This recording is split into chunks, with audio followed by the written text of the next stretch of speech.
It is now day 3 of the Creator Cup tournament, and it is time to get ready to go into all the matches. They should be starting here in about 9 minutes, so we're going to just let everyone get prepared, and while we're waiting there, we're going to go ahead and look at the brackets for the day. So first, we have the losers bracket pretty much the entire day until the last match, and let's go see what that is looking like here.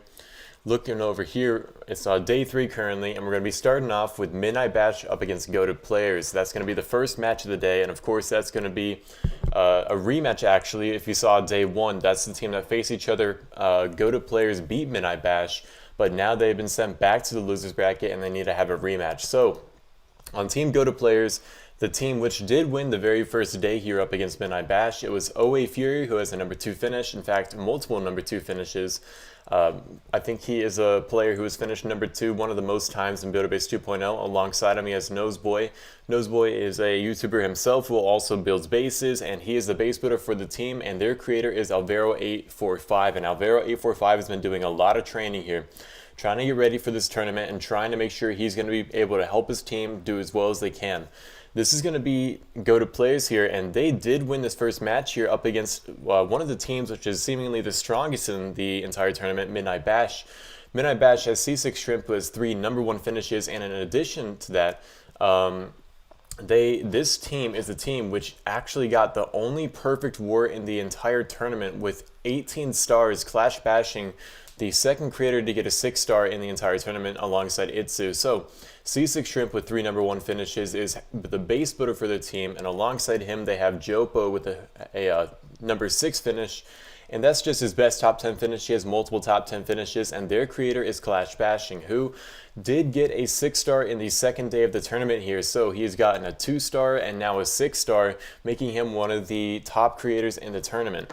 So they're going to be going up against each other first here, and they're going to be having a little bit of a rematch. It's going to be interesting to see who will win this second time around. We did see in the first day here, Jopo got a 1-star up against Noseboy's base here. It was built by Fury, so he's definitely looking to kind of redeem himself a little bit. It was a little bit of an unfortunate start to have, but it's going to be very interesting to see how they're going to do again. I mean, again, Midnight Bash, they are the only team which got the perfect ward. They're one of the strongest in the entire tournament.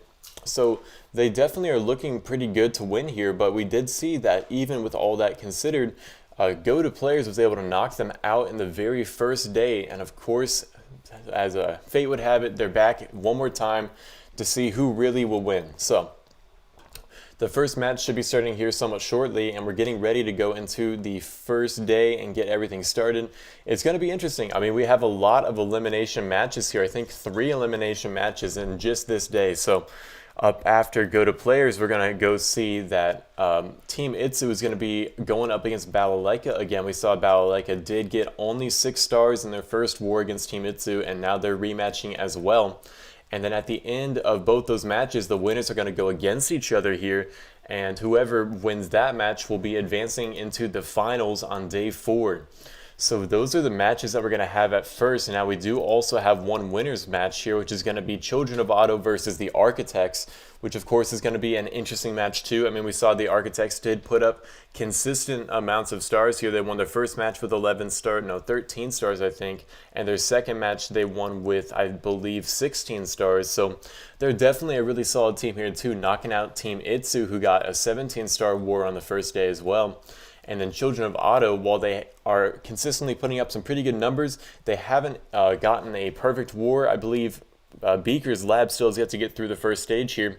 So it's definitely going to be a little bit of a challenge to see whether or not they're going to be able to take him out. And whoever wins that match will be in the grand finals guaranteed, and they will be going up against whoever wins the lower bracket here. So it's a lot of matches today. We have, I believe, 3 teams which will be eliminated, and that will just leave us with the final 3, I'm pretty sure. So I'm going to be very interested to see who's going to win all of those. It is going to be a little bit of a sad day having to see 3 of these teams get eliminated here, but you know, it had to happen. So a lot of people think that Midnight Bash will be winning this match and going up against Team Itsu here, who is also going to win against Balalaika, but we don't know. We saw Balalaika did beat Team Judasloth here with about 1 star to spare. It was a very close match. So we do know that Balalaika is trying to come back. They've been doing a lot of training as well. It's not going to be over for them either. It's just Team Itsu is a super strong competitor. But then again, on the first day that we saw them match up, we saw that they used some kind of joke bases. They didn't use real bases at all.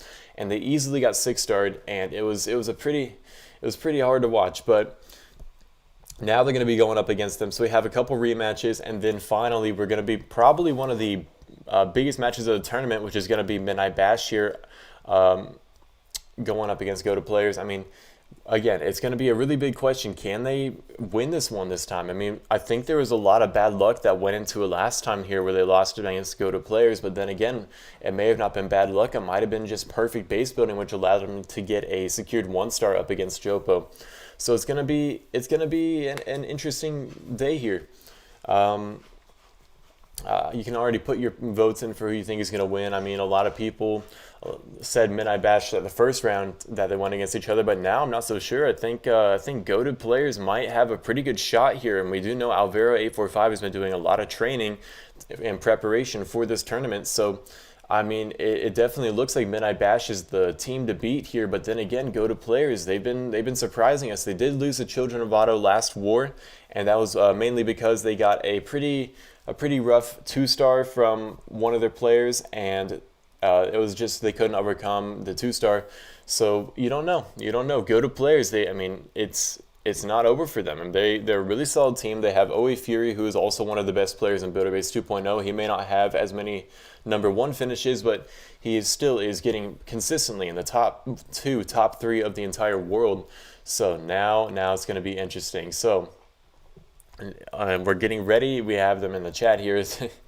They're ready for their match, and now we got to wait to see and invite everybody. Their matches will be starting here very soon against Jopo and Will Noseboy are going to be starting this off. This was the one where Jopo got a 1-star up against him last war, so now you got kind of the nerves there trying to see whether or not he can, if he's a little worried about whether or not he's going to get a 6-star or not. And, you know, they already have the momentum against them, considering they've already beat them one time. So it's going to be interesting to see whether or not that's going to carry through enough to help them get this win yet again today. So we're going to get into this match very shortly. It should be around 1 minute away, and we're getting ready to start into the very first match of the entire day here. Go To Players up against Midnight Bash.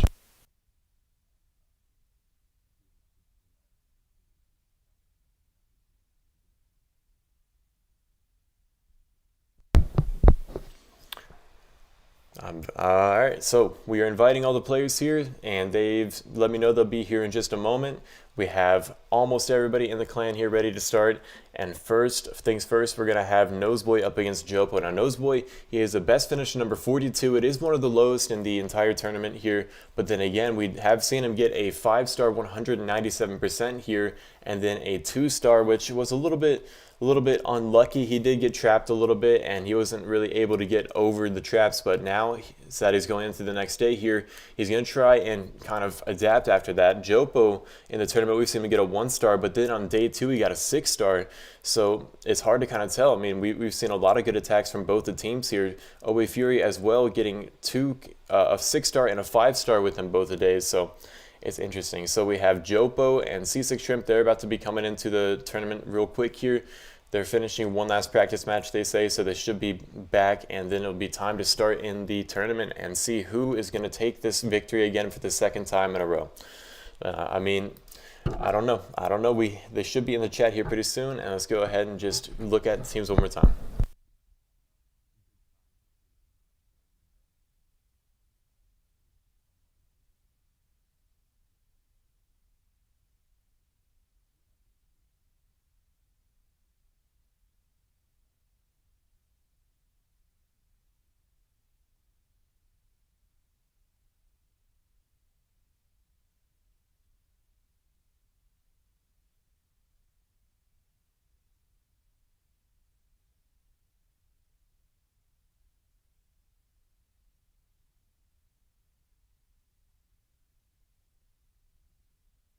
All right, and now with everyone joining the clan here, it is time to start in the first match of the day here. So it's time to go into the first match here. You can go place your bets who you think is going to win. Jopo, we've already seen, had a little bit of trouble up against Noseboy, but then again, it doesn't really mean much. That was just the first day. You don't know what they were doing strategically, and we did see Jopo in the second day got the 6-star, and now it is Noseboy looking to kind of redeem himself here. He did get a 2-star in the most recent war here, so it should be time for them to start around now. Let's go see.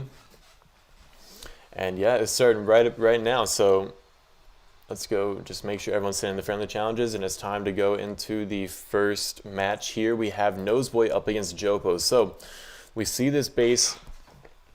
That Jopo is using. This base was built by C6 Shrimp, his teammate here, and it was actually a super solid base in the meta. We do see that Noseboy has all dropships selected, which I'm assuming he's probably going to be changing here quite soon. He just wants to make sure no one knows what army he's been training with most. And we see him switching over to the cannon carts, the baby dragons, and the archers. And this is his favorite strategy, but instead of his usual, it looks like he might be bringing a little bit more than usual here. I mean, look, you have the 2 baby dragons and 3 cannon carts, so he's definitely not going to be using the usual baby dragon attack. Instead, it looks like he's going to be focusing more on the cannon carts here. And he has to go take out this lava launcher with the baby dragons, and then the archers to go take out this giant cannon. There we go, testing for traps. Now he's sending in the cannon carts. Now the big question about this strategy here is, how do you get down these 2 archer towers? It looks like he's going to try and send in the cannon carts to go take them down, which isn't necessarily a bad idea. It's just, you got to be careful. There's a lot of times giant bombs inside these walls here, and if that archer can run forward, it can't make it though. If it could have ran forward and tested for the traps by the walls there, that would have been awesome, but now he is on edge. The shadow is even inside the radius here. I don't know how that's possibly not in range, but I mean, you know what? I'll take it. You know, you don't want to fail the first day of the tournament. He can full send the cannon cart at the archer tower here. It's going to be a little bit close. I don't know if it's worth it. He took down the giant cannon at the very bottom with those archers, and now he's just trying to get the battlecopter to go take out this lava launcher. So he does find a Tesla. That's going to be a little bit of a problem, and that's going to definitely shake this up a little bit. Now he's sending in the cannon cart for the archer tower. He's able to let it sit back, but look, there's a Tesla. So now he needs to let this cannon cart just attack the archer tower and hope that it's able to take it down before it's taken down. It looks like he's going to be able to get it down before the cannon cart dies here.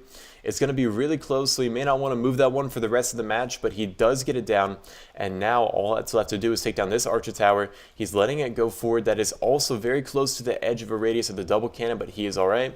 Now he pauses that cannon cart, and it is all up to time here. Does he have enough time to get this down? He needs to move this cannon cart immediately to try and get it into the range of the Mega Tesla, but he does not get that there, so is he going to be able to get to the Mega Tesla? Look, that push trap is actually a big deal. The bomb at the top takes it down, and this is looking like he may have run out of time here. The double cannon is at full health. Mega Tesla is not, and that is going to be it, unfortunately.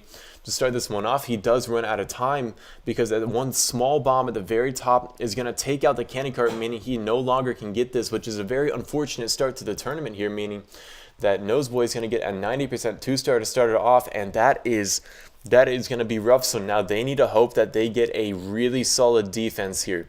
They need to get a 2-star or a 1-star or something up against them to get them. So we're going to go ahead, and he posts up his base now, and now it is Jopo coming in to try and get his victory here. Now this might be a little sweet for Jopo. We saw that Jopo got a 1-star up against Noseboy in the very beginning of the tournament, and now he is going to be going in against him to try and get some redemption. Noseboy failed against him this time, but can he still get a good attack here? This is a weird looking base. I've never seen this base before.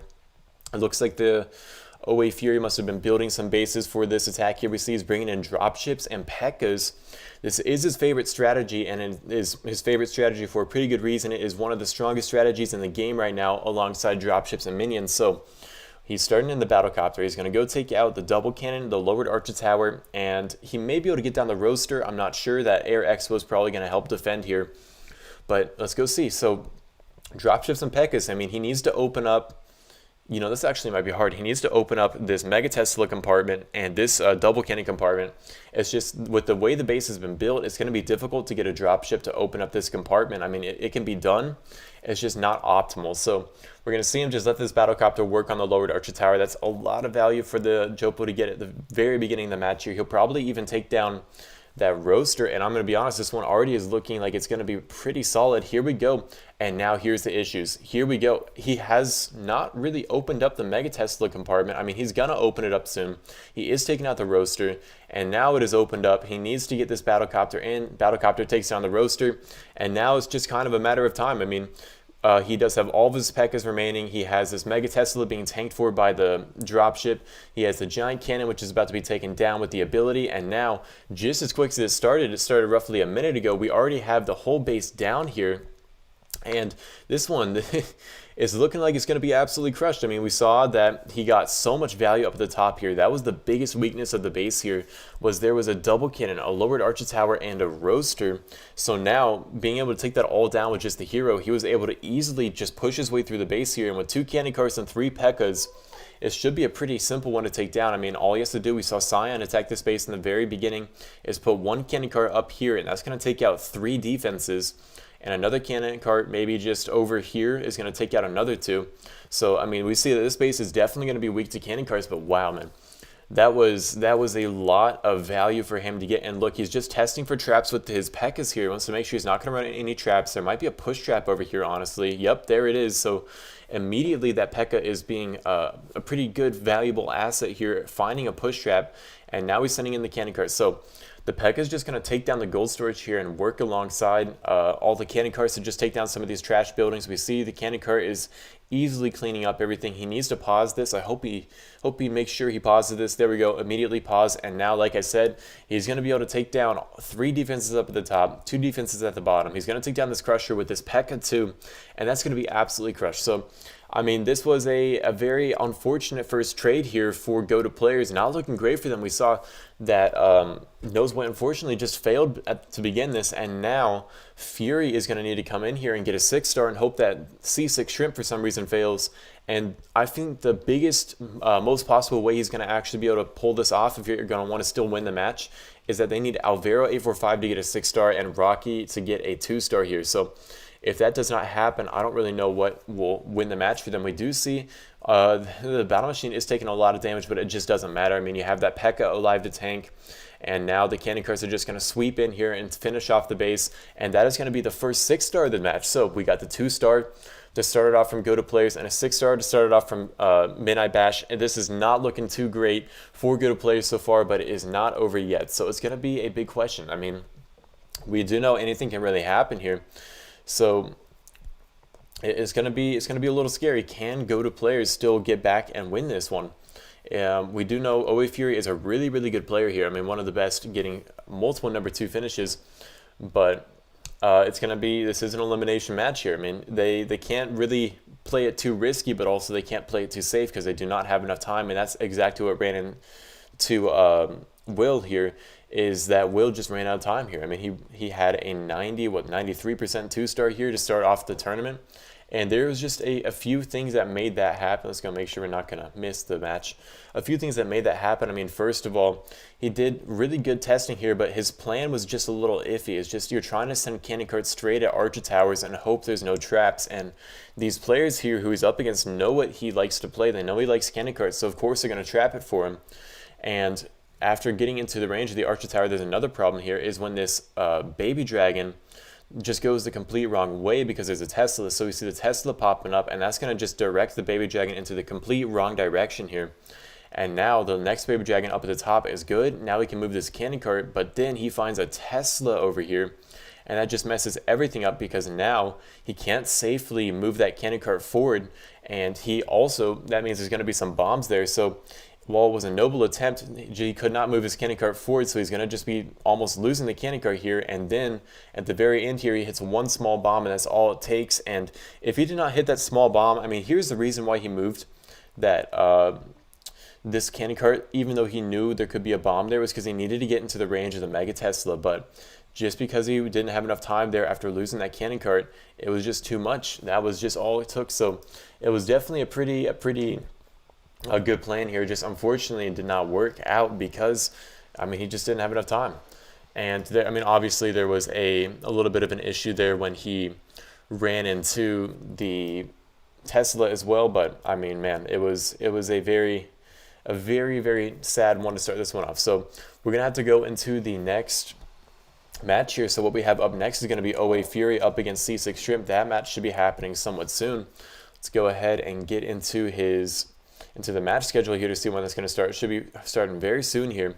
And OA Fury has his something to prove here. He needs to get a 6-star here. He needs to make sure that his team can also get a pretty solid matchup up against Clash Bashing here, because if Alvaro 845 gets a 6-star, that would be probably the only chance I see of them winning. But then again, C6 Shrimp, we haven't seen him fail yet. He is, I think, is one of the only players in the entire tournament who have gotten 6-stars back to back. I know Daniel 05 did the same thing, but we have not seen C6 Shrimp fail yet. So it's gonna be interesting to see whether or not. I mean, you never know. OA Fury is a builder here, and he is a builder himself, and he is trying to trap for C6 Shrimp. And it's going to be interesting to see whether or not they're actually going to be able to pull this one off here. I mean, again, if Shrimp for some reason fails this match here, then all of a sudden that's going to put them back in a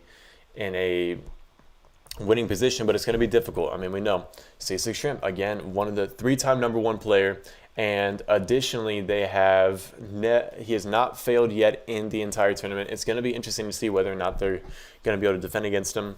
But if anyone's going to do it, it's probably going to be OA Fury. I think he's one of the best base builders in this tournament, alongside C6 Shrimp and Noseboy, along with the Architects. So we're going to go ahead and see whether or not this is really going to work out.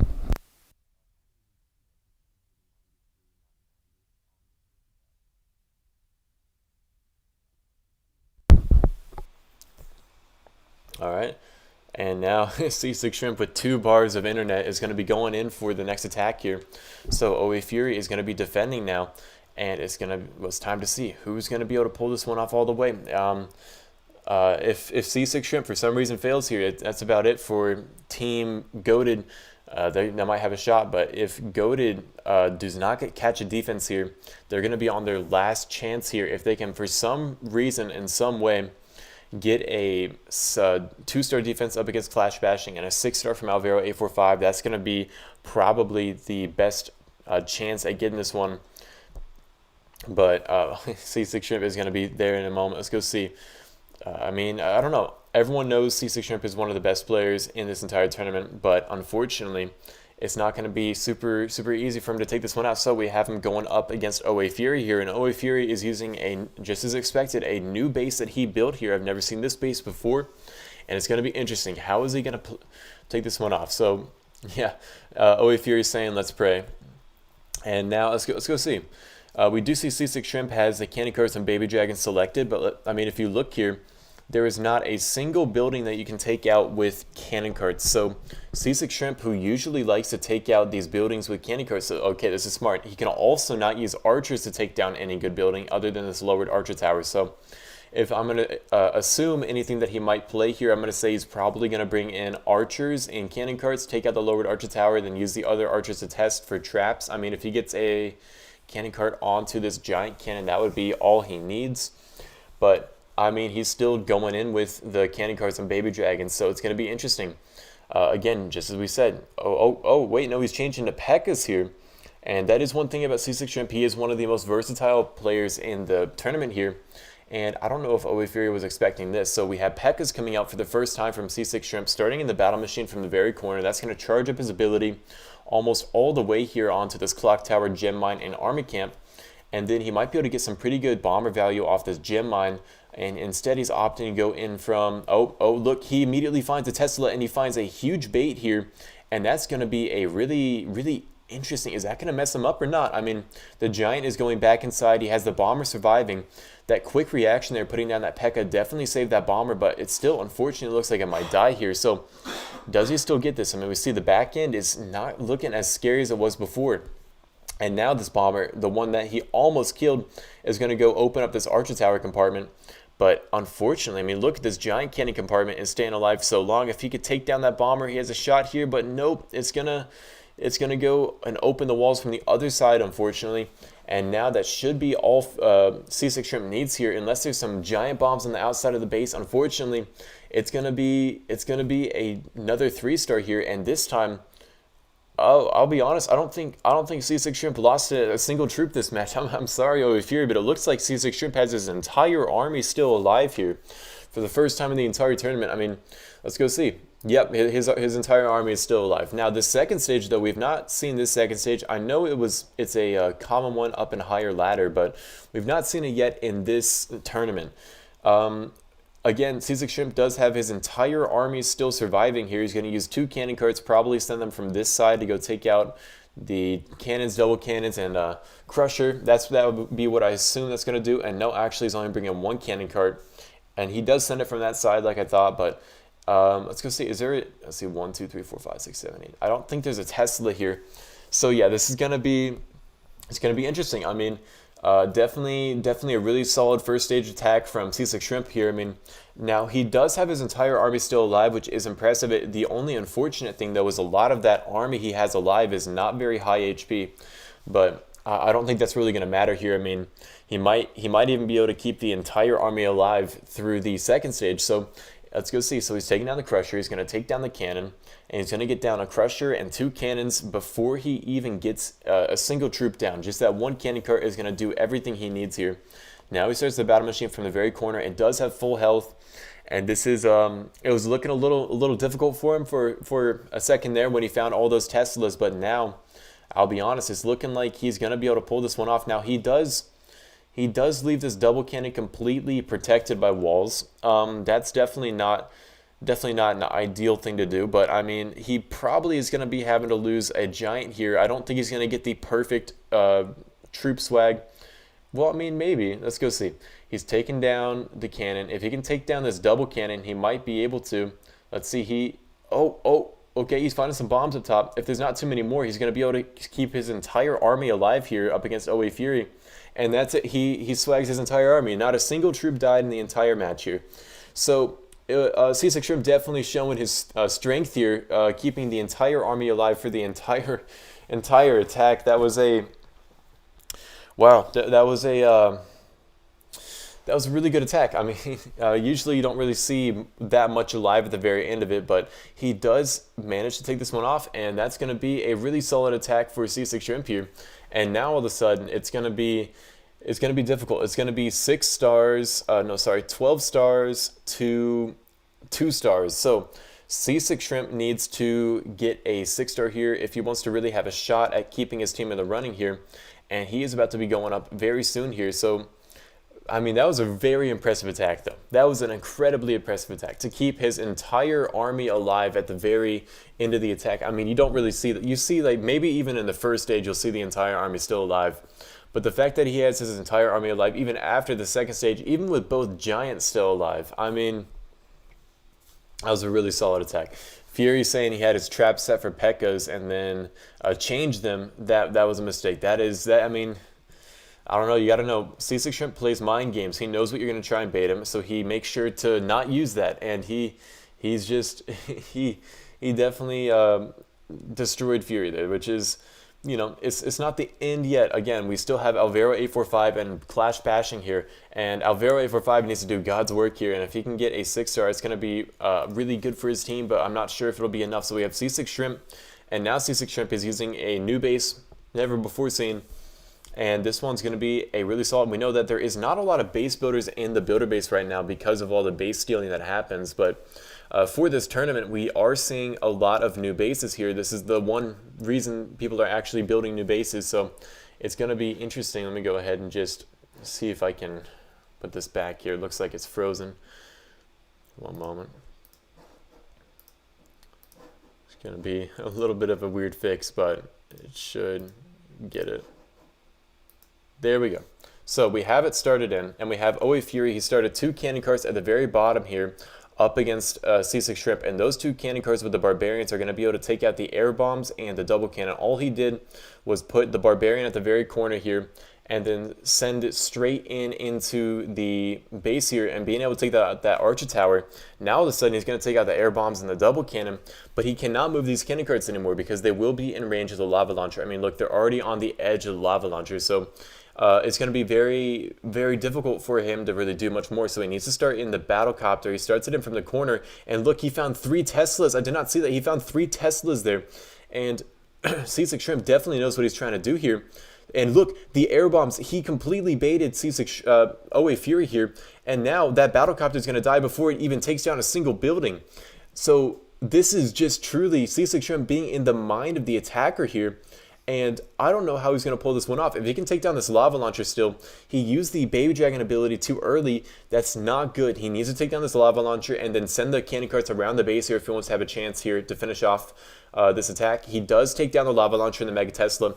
And the fact that C6 Shrimp was able to bait the battlecopter, one of the hardest things to bait because you have to predict your opponent perfectly, just shows how good he is. But even still, OA Fury is able to pull it off even after essentially swagging the battlecopter. I mean, it took down the Teslas at least, but it didn't even take down one building. That was a crazy first start to the attack here, and it is amazing that OA Fury was able to pull it off. You know he wants to keep his team in the running here, and now we see that he's on to the second stage. He's going to bring in 3 cannon carts and barbarians, and we've seen a lot of people bring in just cannon carts here, and that has been their death to them because they hit push traps and they hit all these issues and then they lose cannon carts. So let's go see. Will the barbarians be worth it? He does not find a push trap at first with the barbarians, so he's probably going to send in one more of them, and then now he's going to send in another cannon cart from the corner over here. He might even send 2 of them, honestly.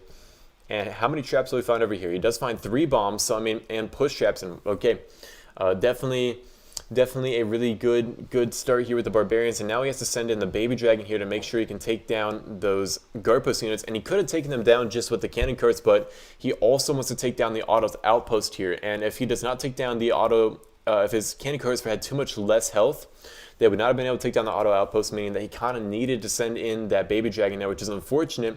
But right now, all he's thinking about is getting the 6-star. He starts in his battle machine again from a very interesting angle to make sure he's going to be able to charge up the ability, and now he needs to unpause these cannon carts. And now he does get them unpaused, but he's probably going to lose the cannon cart here even still, and that's why he tried to save more of their health a second ago with that baby dragon, is just because they really need it here. So his battle machine is at max stability here. He needs to use the ability, but even still, it is unsure whether or not this is going to be a 6-star. Let's go see. I mean, look, battle machine goes to the wall here, nearly takes down the multi-mortar.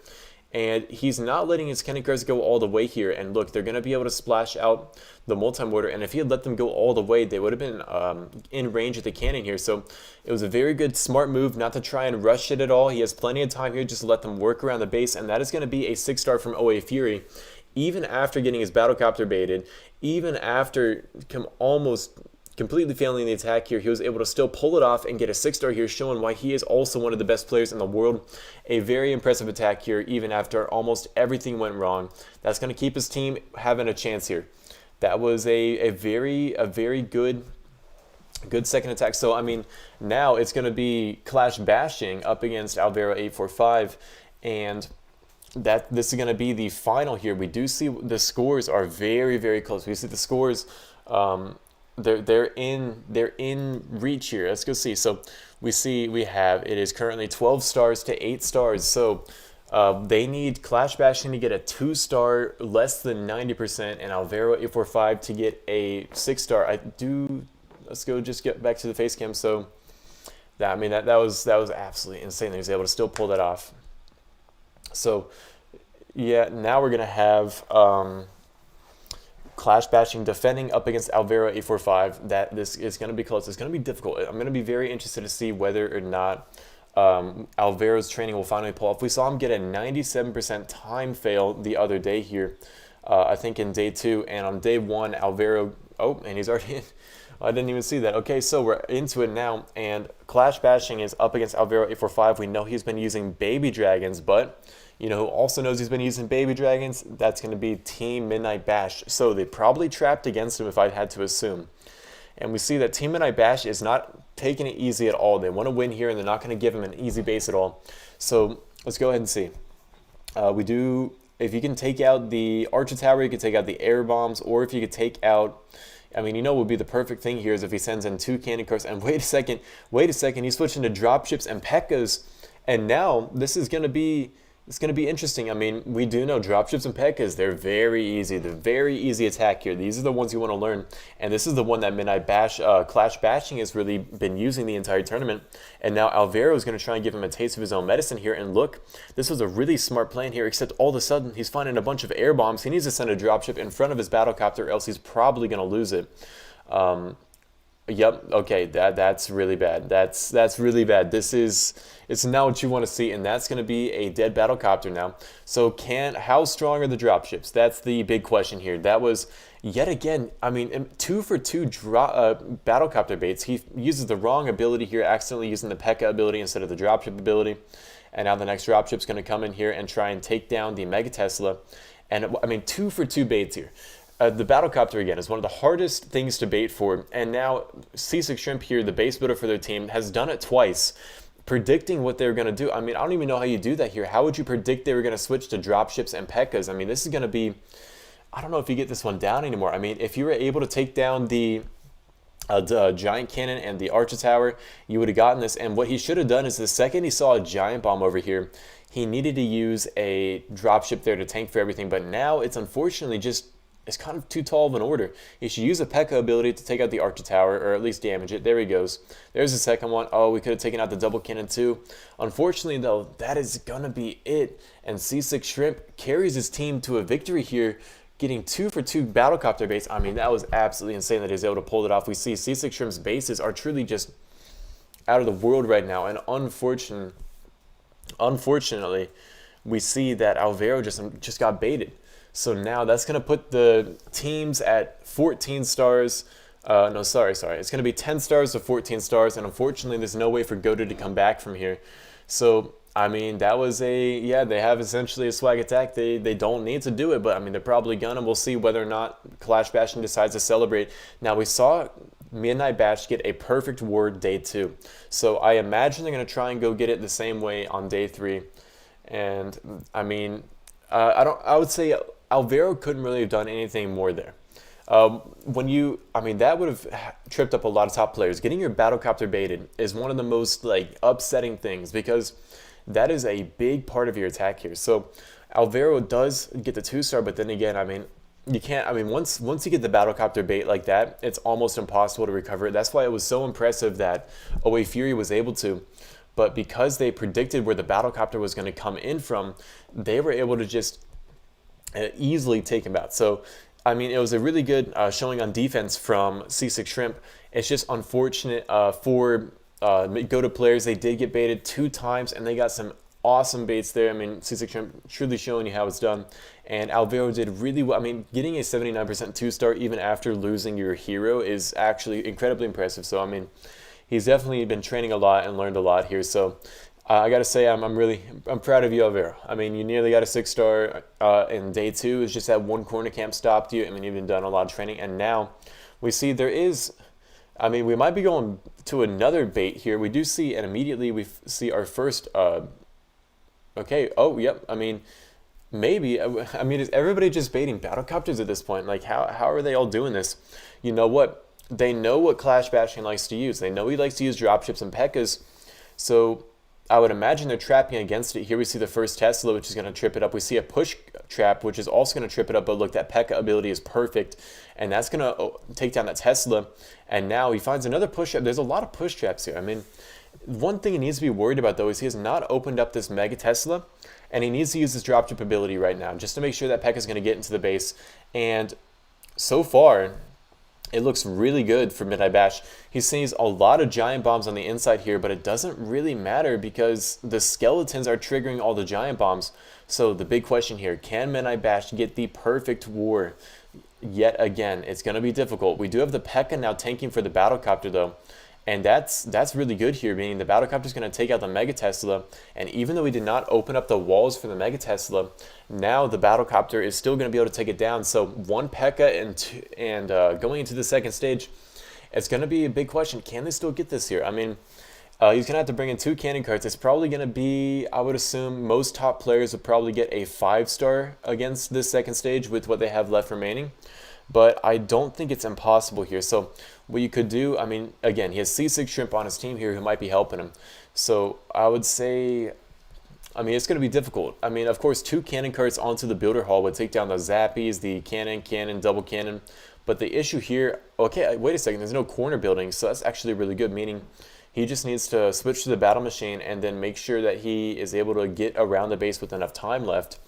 And the big question here is, do you waste that P.E.K.K.A. to test for traps, or do you use the P.E.K.K.A.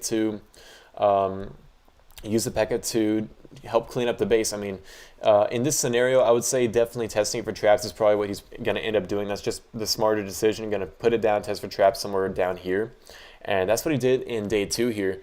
And if he's able to take down all of the these defenses here, he can then start in the battle machine pretty soon. And then the battle machine, he should probably start it in. Okay, never mind, he's going in from a different approach here, so I'm interested to see how this will work. We have the P.E.K.K.A. He did use it to test for traps, and now he's going to go take down this barbarian. And he's out of range of the cannon. Oh, but he's not out of range of that cannon. So unfortunately, he is going to be losing a cannon cart to start it off. But it is not necessarily over. All he has to do is kind of secure a 5. I mean, he doesn't even need to see. He could just end right now. He's already going to have a 5-star lead over the enemy team. It doesn't really matter at this point. He's kind of just swagging this attack. So again, it's still going to be a victory for Midnight Bash. Unfortunately, it's not the back-to-back perfect war they were hoping for, but man, is it close. We're seeing Clash Bashing is consistently getting through the first stage here, whereas other teams were having troubles even getting through the first stage. Clash Bashing is one of the only creators who was able to get past the first stage alongside Itzu and Carbon Fin. So we've seen Itzu get past it twice now. We've seen Clash Bashing get past it twice, and we've seen Carbon get past it once. It's going to be interesting to see whether or not there are any other creators. Now, I don't know where this is going to go. The battle machine's not going to go inside here. Okay, I guess he's going to go through this wall for some reason. He is using his cannon carts really well. It's going to go take down a couple cannons, but unfortunately, I don't know if he's going to be able to secure the 5-star here. He should be able to definitely get the 4-star, and that, I mean, it doesn't even matter at this point. It's all just to see how close to a perfect war they could get. It is unfortunate that he ran into an issue there with the guard post units. I mean, losing the cannon cart at the very beginning definitely hurt. If he can just full send this cannon cart maybe at the builder hall, no, he can't do that, or else it's going to get hit by the double cannon. So, I mean, it does not look like it's going to be a 5-star here, but luckily, even still, it's going to be a, oh, wait a second. Oh, he needs to let that cannon cart walk if he's trying to get the 5-star. I mean, cannon cart can go, but I mean, I don't think he has enough time at this point. I did not expect it to go for that gold mine. So he's going to go ahead and take down that gold mine, and that's going to be at 160% 4-star. And that is it for the first match here. I mean, a really impressive match, and definitely a good attacks from everyone.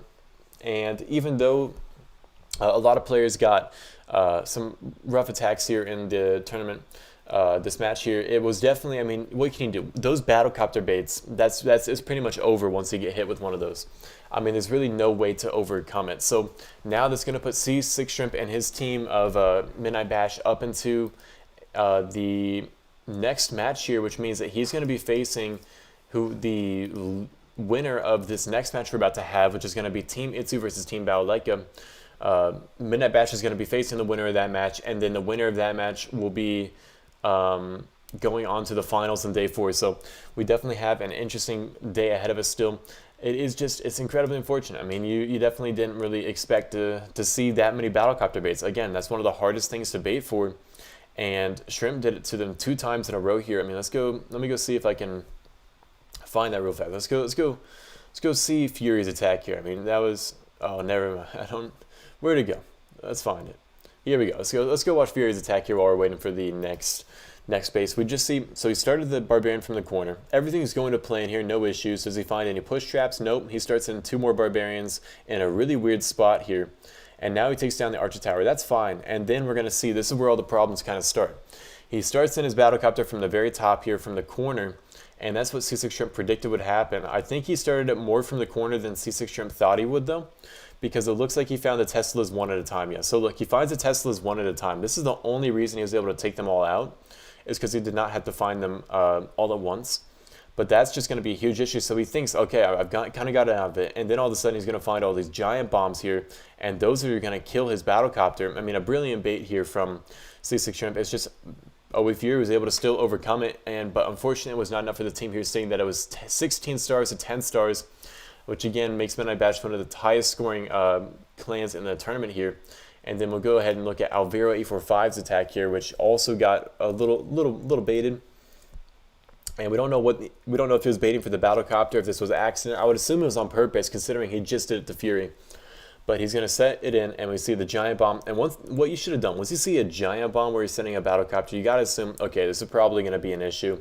Send in a dropship. That would have tanked for everything and helped him take down the base still. But unfortunately, the battlecopter just got absolutely massacred, and it was just not enough for them. So we do see a good attempt here from Team GOAT players. I mean, got to give it to all the players. Unfortunately, they'll be eliminated from the tournament here. But yet again, a really good showing from all the players here. They were able to take out Midnight Bash in round 1, but unfortunately they were not able to follow it up in round 3, and that is going to be it for them. So now we got to go take a look at who is our next match going to be.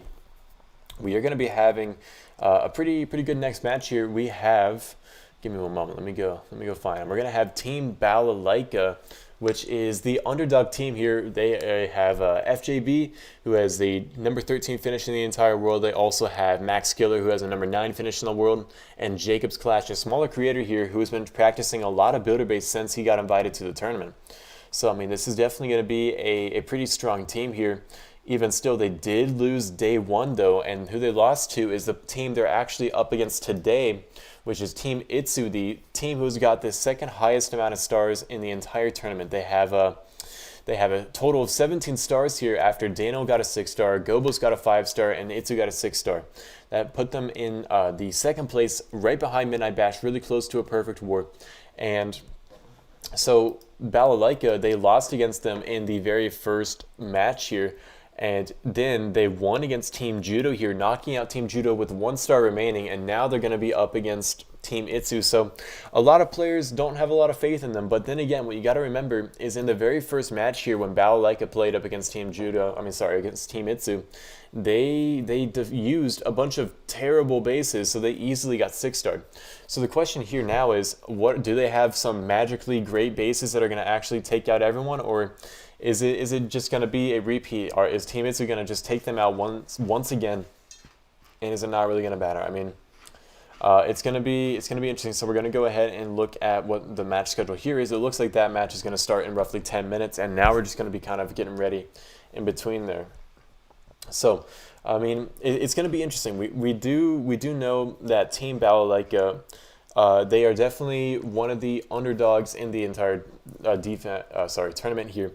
With not only their rankings, I mean, we do see they do have some really nice top rankings, but for one, FJB is probably the best player on the team there. I'm sorry, Max. Max Killer hasn't played in a little bit, so Max Killer is coming off of a little bit of a break from playing the game, and their creator only had about 1 day to train, so their first few matches were a little rough, but now the creator has had a whole week to train, and I've heard he's trying out some new armies here, and he's going to be doing some things that you haven't really seen yet, apparently. So it's going to be interesting to see whether that'll work. It's just Team Itsu is so strong here. So while we're waiting in between matches, someone said that Beaker's team has the best picture, which is the most important part. I mean, honestly, that's fair. Yeah. I asked him what logo he wanted, and this is exactly what he described. So that's about how we got there. So. Yeah, definitely Children of Otto. I mean, I'm very interested to see. They are doing super good, and as far as everything goes, they're definitely winning the tournament here, right up against Architects. They are against the Architects in the final match here, which is gonna be interesting whether or not they're gonna be able to take down the Architects. The Architects took down Team Itsu in the last day here. They have Psychopath, who has a number 11 finish. They also They also have Hallow, who has a number 1 finish, and Carbon Finn, who has the 4,700 trophies in the builder base, and he did get a 5-star yesterday. So I mean, Carbon Finn's definitely looking like he's also one of the menacing players to go up against. And then additionally, we also have them going up against Children of Otto, where we see that it's going to be Galaxio, who has a number 6 finish, Scion, who has a number 1 finish, as well as Hallow, and then Beaker's Lab. This is the first match of the day here that we're going to have at the very end, who have not faced each other yet. So they're going to be the first 2 teams to face each other for the first time. The other ones are kind of just rematches, and it's going to be cool to kind of see. So we're going to just make sure everyone's getting on. We have a good little tight schedule we're gonna stick to. Chillax saying how's the stream going so far? So far so good. Just making sure everyone actually appears on time. You never know. Sometimes people aren't here on time. We are getting into the next match in about 9 minutes. Since we we try to schedule everything out that way everyone's on time. So while we have time here, we're just gonna be sitting around for a little bit, going over all the teams we'll be having in the tournament. I guess I can probably take a drink.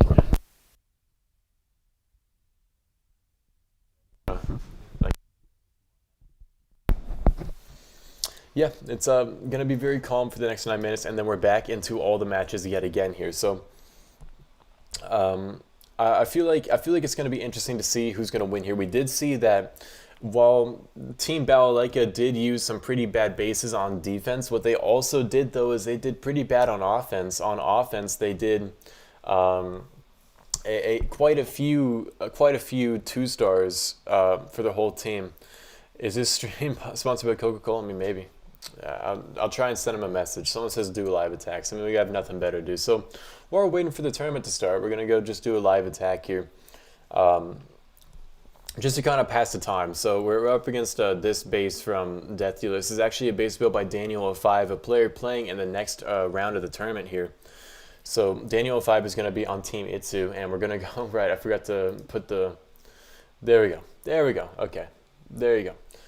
So anyway, Daniel05 is one of the players on Team Itsu here. So anyway, all that to say, I have no clue how to attack this base. I mean, I didn't really do enough planning here. I guess we could probably take out, I don't know, I mean, we can probably take out the Air Expo and the Roaster here. I don't really know how that's going to work out. I mean, we can outrange everything. So if we can get that down, then Battlecopter might be able to finish off the base. I don't know. It's kind of a risky approach here. We'll just start in the Archer over there.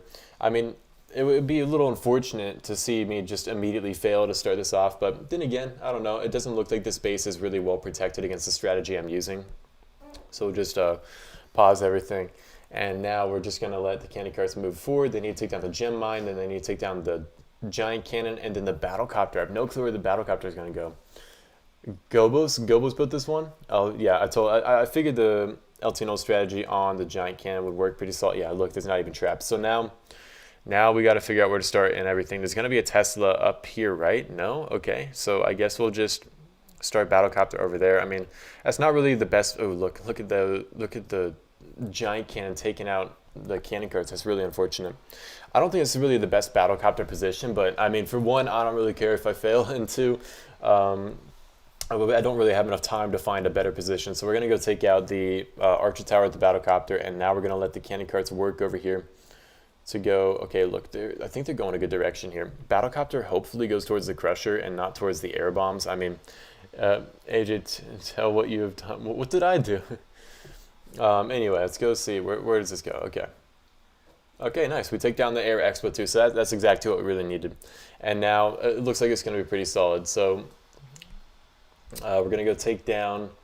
Gonna go take down the air bombs with the battlecopter. I mean, I guess we could just send in Baby Dragon from up top. Looks like there is a trap there. We're about to run out. This is why I tried to hurry this attack along. It looks like we're about to run out of time, actually. So we'll just kind of start spamming and everything, you know. When in doubt, spam. And we're gonna go take down Lava Launcher up at the top. Yeah, I think we're gonna run out of time here. It seems like a pretty surefire bet here. But I mean, hey, it was a pretty start. Oh, right, the L. Is that what you're upset about? I mean, I don't really care. I'm not really trying to win here. We're just trying to pass time. So I mean, as long as it's entertaining. Unfortunate first 2-star fail though. Let's go see. Do I have at least get a good defense? Ooh, we haven't even got the defense yet. It's going to be a little scary to see what the defense is going to be. Let's go see how close we are. We have 5 more minutes until we're starting into the next one. That's what happens when you forget your advice. I know. That's my fault. I shouldn't have forsaken the L. Let me go. I 6-star that base on. In practice against it when training Jacob's Clash. I'm trying to figure out what I did. I mean, obviously that was solid. Where should I have gone? There wasn't really an L shape here. I mean, I guess I could have started from here, but then I'd have to take down this nasty back end. So yeah, I mean, I don't know. Yeah, I definitely could have taken it out with the 3 candy cards, Baby Dragons. I think we prepared bashing more though. Yeah, they did need him. Yeah, time failing? I did time fail quite a bit, unfortunately. You like the tattoo on my palm? Yeah, thank you. It's Just a cross. I got that somewhat recently. I also have my star here, so it's gonna be like my emote whenever I do something good. You know, I have stars on my body. I get way too many stars in Clash of Clans. I had to get one in real life too. Um, yeah, time feeling is definitely an issue here. I mean, we have pretty good attacks apart from that. Although this one was pretty rough, but we 6-starred him after that. So we have like 2 fails in the log right now. This one up against the same guy as 6-starred, and then this one against we just saw how that happened. Not a single attack without a bait. That was good. Yeah, I mean, it was actually pretty impressive to see how many baits they got. I guess we're gonna go watch my defense now live. Fingers crossed. I just want to get some trophies here. One second. I'm gonna let you guys watch this while I go get up and grab something, I suppose.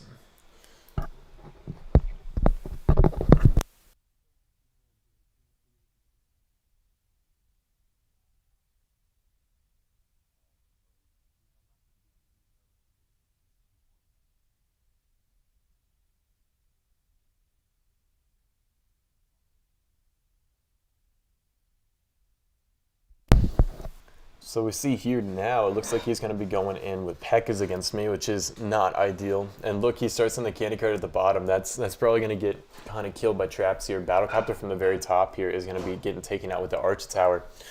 And all we need him to do is get a like 93% 2-star so I don't lose trophies. I don't really see that happening though, except Battlecopter ability is now going to get him taken down by the Arch Tower and the Tesla. So not really a great start to the attack here from him. I mean, I'm okay with it. You know, I'd rather get a fail. He does start in the P.E.K.K.A up at the very top, so now Battlecopter is gonna maybe take down everything. I mean, you know, I don't really know what his plan here is, because you don't really need to take down the lava launcher in this scenario because the Archer Tower defends just as much as the lava launcher does, so I don't really know why he sent the Battlecopter from the very top. But look at this Giant here. Giant is like tanking for everything. I mean, now we see though actually Giant ability is triggered. This P.E.K.K.A is dying pretty quick here, and he needs to take down the Roaster. He is taking it down now. It's going to be a close attack, but I do see this one still going through because look at that. Or actually, I don't know. I mean, he needs to take down this Archer Tower. He is going to... Oh, look, the P.E.K.K.A goes towards what? Okay, we have a chance. We have a chance here. Giant Bomb. And now we need to take down the cannon card. Do we have enough time here? Bomber's going to help out a little bit. No, it was so close. We almost got it, but it doesn't matter. We still unfortunately are going to be getting 6-starred here, it looks like, which is quite unfortunate. So now we're going to have a Max Killer going up against Daniel to start this one off. Let's go see where Daniel is. Daniel, or actually, who's starting off the match? Let's go see who's our first attack of this one here. Let's go make sure not to reveal the entire screen, actually, while I'm at it. There we go. Yeah, in case you're curious, I was playing Agario. Anyway, let's go see what our matchup is. We have... match 2, oh wait, that's just the wrong day. Okay, match 2, we're going to have Max Killer attacking Daniel to start it off. So it's going to be an interesting one to see whether or not they can get that. And now, let's go see, Max Killer's here. The match should be starting somewhat soon. Let's go make sure Daniel's going to be able to make it here. I know he is celebrating his birthday with a family member here, so I know he's a little bit busy. Let's go see whether or not he's going to be here in time. Let me go see, I'll message him, see if we need to have someone else go first. And hopefully he's able to slip away here. I mean, unfortunately, he didn't really let me know in time that he was going to be a little bit later, so I'm just trying to hope that he's able to have enough time here. And, all right, it looks like he's on. All right, so we're getting ready for the first match here.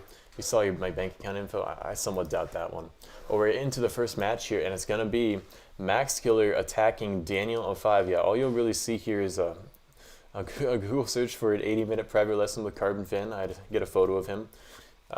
My camera roll, which just has Clash of Clans in it, Agario, and my Discord. I think I'm fine. All right, so now it's going to be Daniel. Daniel's going to be defending up against Max Killer to start this one off, so it's going to be an interesting start, and here we go. He's posted up, and it's time for the first match here. Let's go see. I mean, Max Killer, we saw Max Killer got a 2-star in the very first day here, but then he got a 6-star in day 2. Someone's asking me where my number 1 finish is at. It's not going well this season. I'm too busy. So we're going to go ahead and let's go get everything back here, including my camera. And now we are starting in with Max Killer attacking Daniel. And look at this base. I've not seen this base before, I don't think. It might be a new one. It looks very similar to other ones though, but look, this is anti-cannon cart all the way. Now, archers could take out the giant cannon and the archer tower, but then he needs a baby dragon to take out the lava launcher and some archers to hopefully take out this archer tower. It's going to be a little difficult. Yeah, Gario. I got bored last night. Anyway, so let's go see. Max Killer is going up against Daniel. How is he going to do this? He has P.E.K.K.A selected, but now he's switching to cannon carts. Okay, I mean, you got to know that they're definitely trapping for him. 2 baby dragons. I don't know about that. I guess if he sends the battlecopter in from the archer tower, take out the archer tower, or battlecopter in from the gold storage might take out everything. I don't know if this is a good idea. I don't know if this is a great idea for it. I mean, I would have brought in 2 things of archers instead of 2 baby dragons, because 1 baby dragon will take out this whole thing with the battlecopter. But he's going a different route, so now he does start in the battlecopter from this side. This is definitely a somewhat safer approach. LT Null, this is your base. Oh. Yeah, this is definitely like technically safer, but really it's not, because do they really not put any bombs by what? Okay, we do see a Tesla starting things off here. That is not what you want to see. We do see, oh no, okay, here's why you don't want to do this, is you really want that battlecopter in there. He hits a push trap, and now he's in range of the lava launcher, and this is really bad way to start this match here. It is not looking good at all. Can this baby dragon for somehow take down the lava launcher? It cannot. And that he's not even going to get down the archer tower here. This is, yeah, definitely not really the right approach here. So the cannon carts are just going to die here, and this is going to be a 2-star fail. There's really no way to recover this at this point. And how would you avoid that? It's just battlecopter in from this side, 2 archer packs to test for everything. You would have not found a single trap. And it's really an unfortunate start here. He does get the 2-star. I mean, it would be unfortunate to get a 1-star, but man, that is a very difficult match to start the day off with. It's not the match you want to see here. 2 2-stars to start 2 separate matches today. Now Daniel is looking like he's in a really good position here to pull this one off. It's just unfortunate. There's really nothing you can do in this position. Once this lava launcher is locked onto a cannon cart, you're pretty much done. So unfortunately, that's going to be a 2-star to start off the match. It's just how much percent can he get? We saw their percentage and star count actually won them the last war here. So, you know, all this percentage matters, even if it's not going to be a huge amount. He's going to try and get as much as he can. And now that cannon cart is going to get one final shot, and it is dead. And that is an 83% 2-star to start off this match here, and definitely not the attack they were looking for. I mean, it's a really surprising that went so poorly. Again, you really need to bring in 2 things of archers there. If you brought in 2 packs of archers, they would have been able to test for all the traps, and then the battlecopter takes out the lava launcher compartment with 1 baby dragon. It was just it was too risky, to be honest. I mean, I know it's an elimination match, but they got to play it somewhat safe even still. But now it's going to be Daniel defending up against Daniel attacking Max Killer, and he really needs to get a good attack here. So it looks like he's already in now, and we have Daniel up against Max Killer, and this base is an older one. Interesting base here. I mean, honestly, it's a really solid base. You cannot reach anything other than this 1 double cannon here. And this archer tower and lava launcher combination is really going to defend for a lot. And I do not think Daniel was expecting to see this here. Even this firecracker here, this is an interesting base here. That was a super interesting strategy, interesting base we see here, especially with this giant cannon in the very middle. But now he's bringing in 3 packs of archers, a cannon cart, a dropship, and a baby dragon. Okay, now he brings in 2. Okay, wait, what? 3 dropships? Okay, sorry. He finally has his army selected here. He's going to be bringing in a cannon cart, archers, a dropship, and 3 baby dragons. Can he get this? So this base, I don't really know who built this one, to be honest. He's starting in the archers over here. He's going to be able to take out 1 roaster really quite easily. And this is not looking great for Team Balalaika here. We do need to see them kind of try and clutch up. They already lost against Team Itsu once. And again, they do have Itsu, a former #1 player, and Daniel, I think the current #1 player. So it's going to be interesting. Yeah, the Barbarian statue inside the base here makes it so you cannot place any troops there. I think that's just kind of a little bit of swag there. He's going to go take down the Archer Tower. Now he's going to take down a Firecracker and the Roaster. Battlecopter's going in here, and this might be one of the flaws here, is this Air Expo does not defend for anything over here, meaning he's going to be able to use the battlecopter to take out a whole lot. So before he gets too far into the base here, he's going to be just kind of chilling out. He does find some air bombs over there. That lowered archer tower is going to do a little bit of damage, but just not enough. And now he's going to be taking out the roaster. And here comes the dropship. Dropship's going to tank for everything. Then the baby dragons are going to come in here. Now the battlecopter is not going onto the right building. I don't think it really matters. Yep, and here comes the baby dragons. He's probably going to not even need to really use all the baby dragon abilities here. He might be able to save most of them. Except now, look, the roaster, he did not get the roaster down in time, so the roaster's going to come in and do some damage. It does not really matter, though. He still does take down the Air Expo. And now 2 baby dragon abilities left here. He is still getting this. And it's looking like a really good start for Team Itsu here. So the question here is, Team Balalaika needs to get a 2-star defense and a 6-star, and then they need their creator to get a 6-star and for Itsu to not get past the first stage. Now, Itsu has not failed the first stage yet in the tournament. In fact, he's gotten a high 5-star and a complete 6-star. So this is a really tall order here. We do see a really interesting second stage here. Not really a really beneficial crusher up at the top. I mean, to each their own. So he's bringing in all baby dragons here and 1 cannon cart. He has the battlecopter still, and he can take down 1 firecracker over here. I don't really know how many Teslas there were there, though. There might be a Tesla on this base. If he could maybe bait the cannon cart. Okay, look. Actually, he's going to take out 2 firecrackers, except these Garposinas. He does get really lucky here. And now he's going to take out the archer before the barbarian, meaning that cannon cart should be able to take out the Garposinas while staying alive, barely. And now he's going to get down 2 separate firecrackers, and this one's completely crushed. I mean, he has 4 baby dragon abilities. He has the battlecopter still. He has the cannon cart. This should be a really easy attack here. And it's definitely unfortunate that Max Killer, Daniel saw a perfect solution to this base and was able to take it out. Now he's going to take out the next firecracker.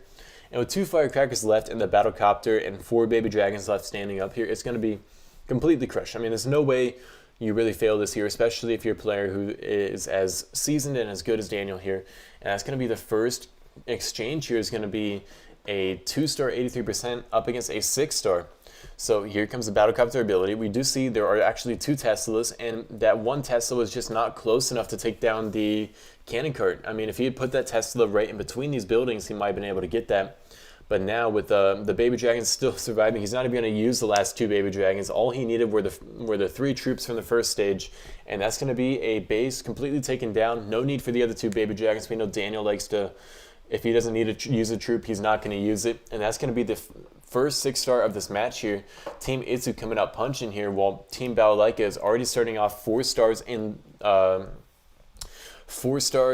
back. So let's go see. We have FJB is now online. FJB is going to be up against Gobos here, and it's going to be interesting. I mean, we see Daniel already putting his team in a really nice position here, and now we got to get FJB needs to get a 6-star. If FJB fails this attack, I think it's pretty much over at this point. So it's all kind of on to him and Jacob here to make sure his team is going to still win.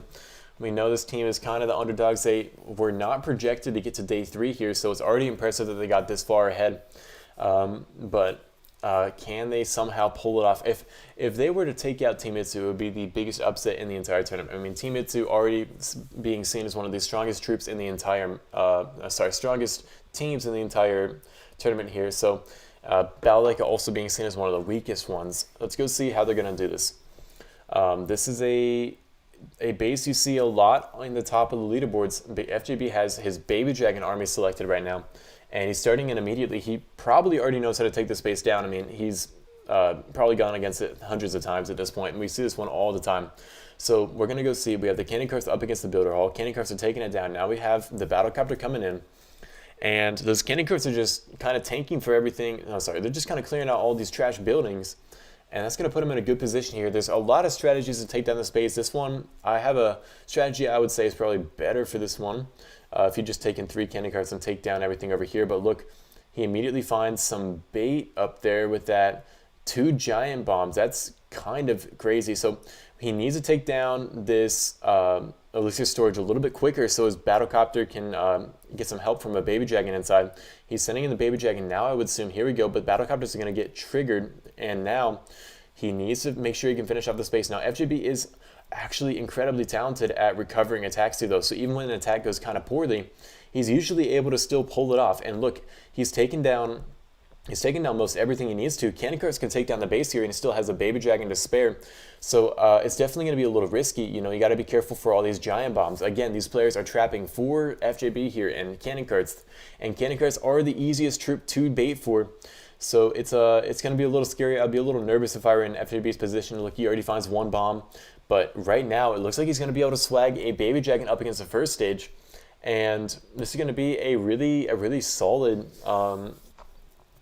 first attack here. I mean, he needs to move this cannon cart, but what he could also do is just send in a, okay, look, he's pausing his cannon cart to make sure he does not run into any traps. He doesn't need to move it at all after this, and this is going to be the first stage down. FJB is putting his team on his back here. He knows that they need this 6-star here, and he hasn't gotten one yet in the entire tournament, so he's definitely going to be trying his heart out here.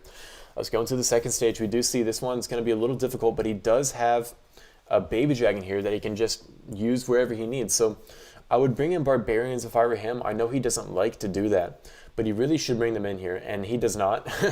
So if he hits a push trap, I mean, that's on him. He does now get down the Crusher, get down the cannon. There's usually a Tesla up here, so he needs to be careful. He's starting in a cannon cart from the top instead, and now last cannon cart comes up from this side. He's going to be able to take down 1 cannon, a Crusher, another cannon, a really good amount right here. But look, there's the first push trap, and that's why you bring Barbarians there. If he brought Barbarians, I mean, he already loses 1 cannon cart. It wouldn't have changed anything. So this is why Barbarians are just kind of worth it at this point. I mean, I understand he needs to make sure he gets this down in time, but I don't think this would have been the worst decision. He already has 1 of the corner buildings down, so again, I think he's still fine here. You still have 3 cannon carts here. You have them all full health. As long as he does not find a Tesla or another push trap, he should be all right. Even if he finds another push trap, he might be fine. He needs to pause this immediately. There goes this next cannon. Now he needs to start in the battle machine from the corner. Here we go. And with everything being placed down now, there's only 1 double cannon, a Crusher, and the multi-mortar left to defend. He'd probably send in the Baby Dragon at the Builder Hall to go take out all the Zappies real fast. There's a Tesla. We knew there was going to be one. We just didn't know where. And now we can move forward everything, because look, the battle machine is tanking for the multi-mortar. And now we can kind of move forward everything. Here comes a Baby Dragon to take down all these Zappies real fast. And that's also going to help take down this double cannon, and then here, Baby Dragon ability right there.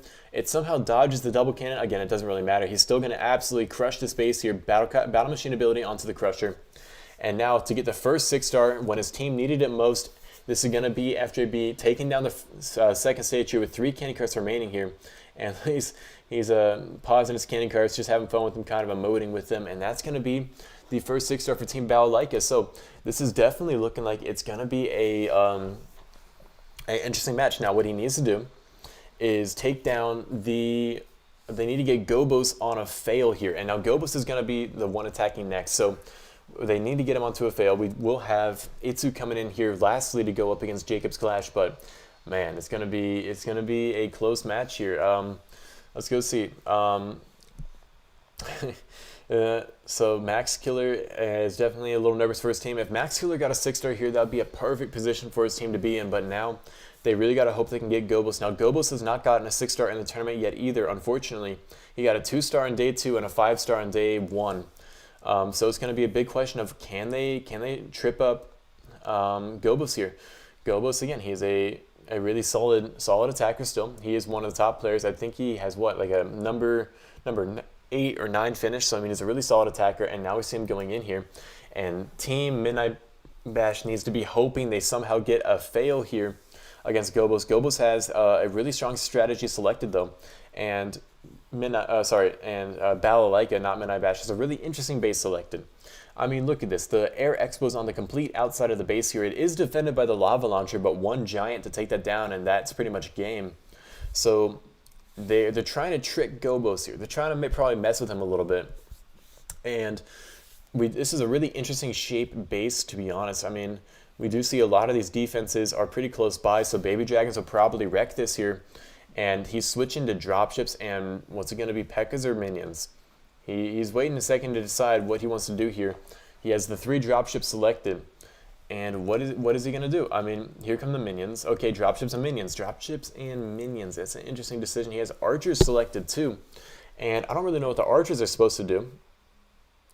What is he doing here? 4 dropships Did he mean to bring those archers, or was that an accident? I mean, it looks like he meant to bring him. He's going to go take down the roaster immediately, and now it's going to be very hard to defend. I mean, dropships and minions are one of the strongest strategies in the game right now, so we see him kind of trying to take no chances. I mean, a lot of players dislike dropships and minions because they feel like it's kind of a little easy, but I mean, it definitely is easy, but we do see that, you know, oh wait, that's going to be bad. He just hit a giant bomb and lost most of his archers, and I guess they predicted that, so that's going to be a little bit of an issue. Again, not the end of the world, but we do know there's going to be a lot of Teslas on this base here, and look, he's already finding some of them, and he's leaving these air bombs on the back end. That's an interesting decision. I don't know how well that's going to go. So he does lose one dropship immediately. Again, dropships and minions, one of the hardest things to bait for, one of the hardest attacks to defend against,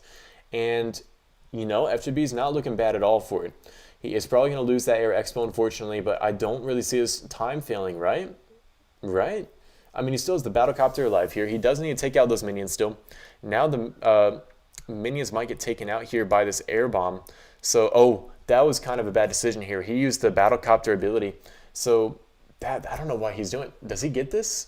I mean, look, he has a corner building all the way up here. If he gets a fail here, that would be huge for Team Balalaika. He probably needs to use the... No, he doesn't really need to use the battlecopter, but he's just going to let it charge up.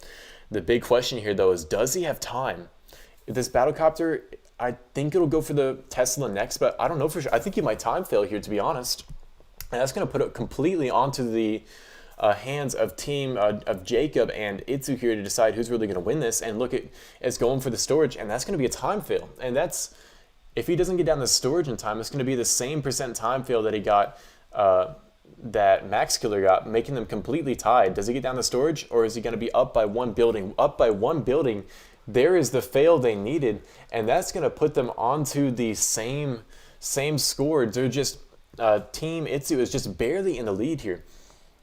That is crazy. So we have Itsu joining the clan now, and Itsu is going to be up against Jacob's Clash here, and Jacob's Clash has to attack first. Jacob's Clash needs to set the bar here for his team, and they need to hope that Jacob does better than Itsu does.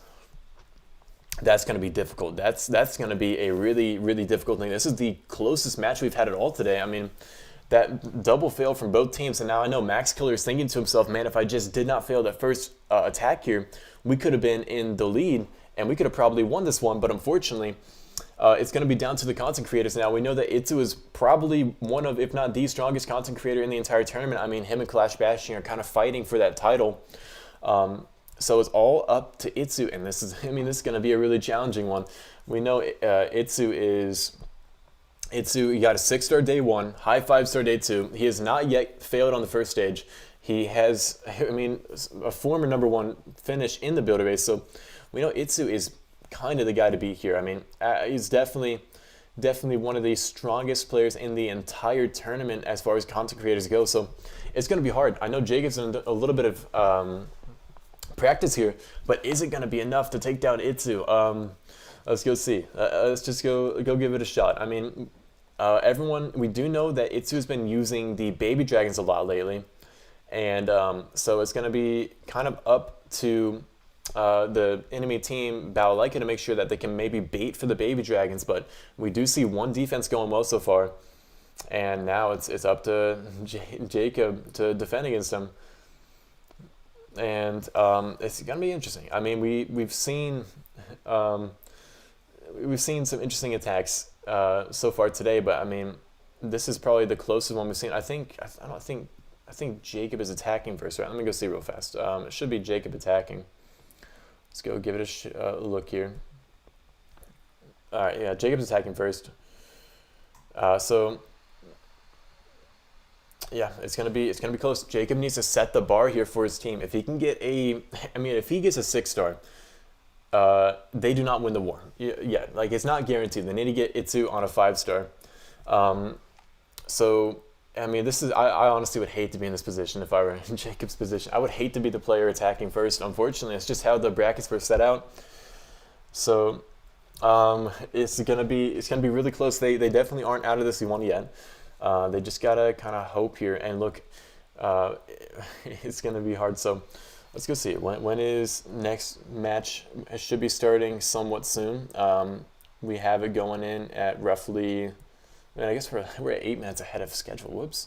So, yeah. This one was a very, very, very close match here. So, I mean, it's kind of up to you. Who do you think is going to win? I mean, we see right now we have Team Balalaika is 283% total, and Team Itsu is 286% total, both at 8 stars. I mean, just one building separating them. And now we see Itsu posting his base, and this is going to be very difficult for Jacob. We got to go into it and see. Okay. I mean, I'm kind of rooting for Jacob here. No offense. I mean, Itsu, obviously, one of the first content creators I watched here, but you kind of love to see the underdog story. Itsu is one of my favorite Clash of Clans creators of all time. But additionally, I'm interested to see, can Jacob do it? Look at him. He has P.E.K.K.A dropship selected, but he brought in a cannon cart. I don't really know what the cannon cart's supposed to do here. And he's putting it where there's definitely going to be push traps because everyone's going to bait for the air bomb. And now he's finding a Tesla. Okay, he needs to. This looks like a similar base to the one that Max attacked. He needs to put a dropship in front of the battlecopter if he can. And I don't know about this. I mean, he needs to start in the P.E.K.K.A and the dropships really soon. Okay, here we go. He does immediately find a Tesla here. Did Team Itsu predict this? I don't know. He does not open up the Mega Tesla compartment, though. That's going to be a little bit of a problem. He needs to get to that Mega Tesla.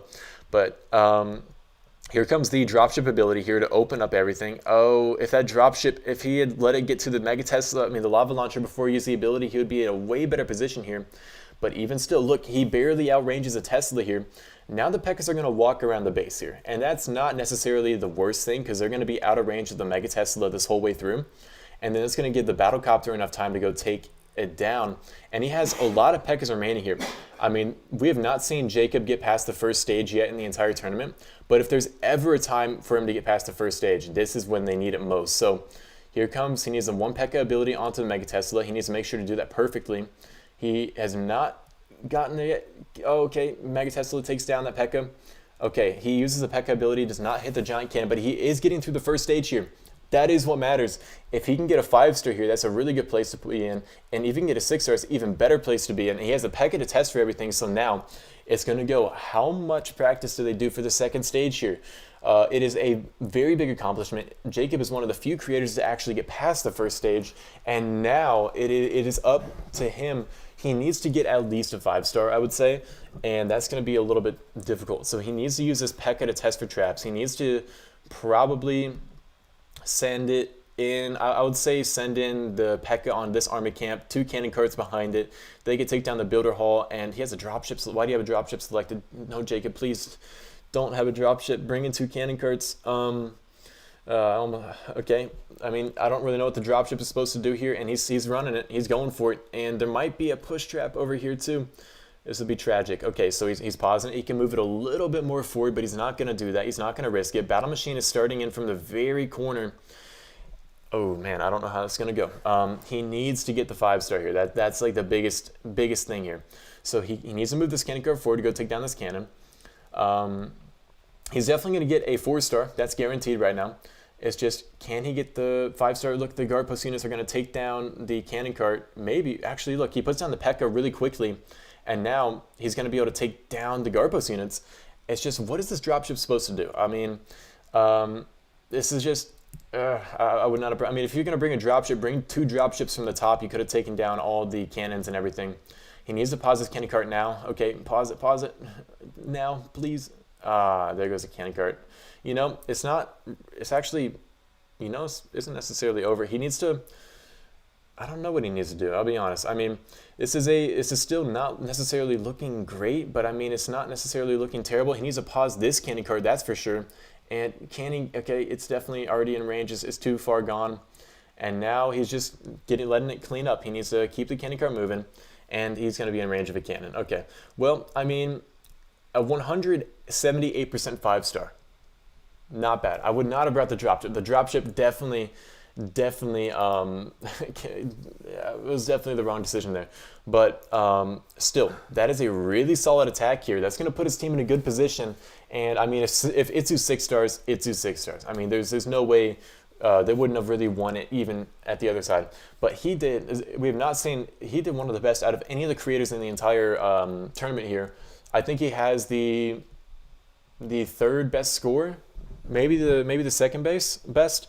I mean, he's doing really well. So what it is up to now is Itsu needs to get a 5-star here, and he needs to only get a 5-star 175% here, and it's gonna be hard. I mean, there were definitely, I feel like he may have been able to get the 6-star there if he had just not brought the dropship. I'm really torn up about the dropship, but I mean, it was still, you can't say anything here. He did great. He's here when his team needed him most. FJB has never gotten a 6-star. He got it today when his team needed him most. Jacob's Clash did not need a 6-star. Did not get a 6-star or even didn't get to the second stage yet, but he's there when they needed it most. So now it is up to Itsu. And can Itsu, this will be the biggest upset if they fail this one here. Itsu needs the 6-star, and Baolaika needs the defense. So we have them going in now. Look at the score, 13 stars to 8 stars.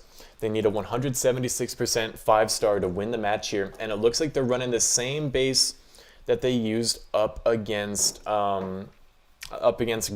And we saw the base work here, but is that the best idea here?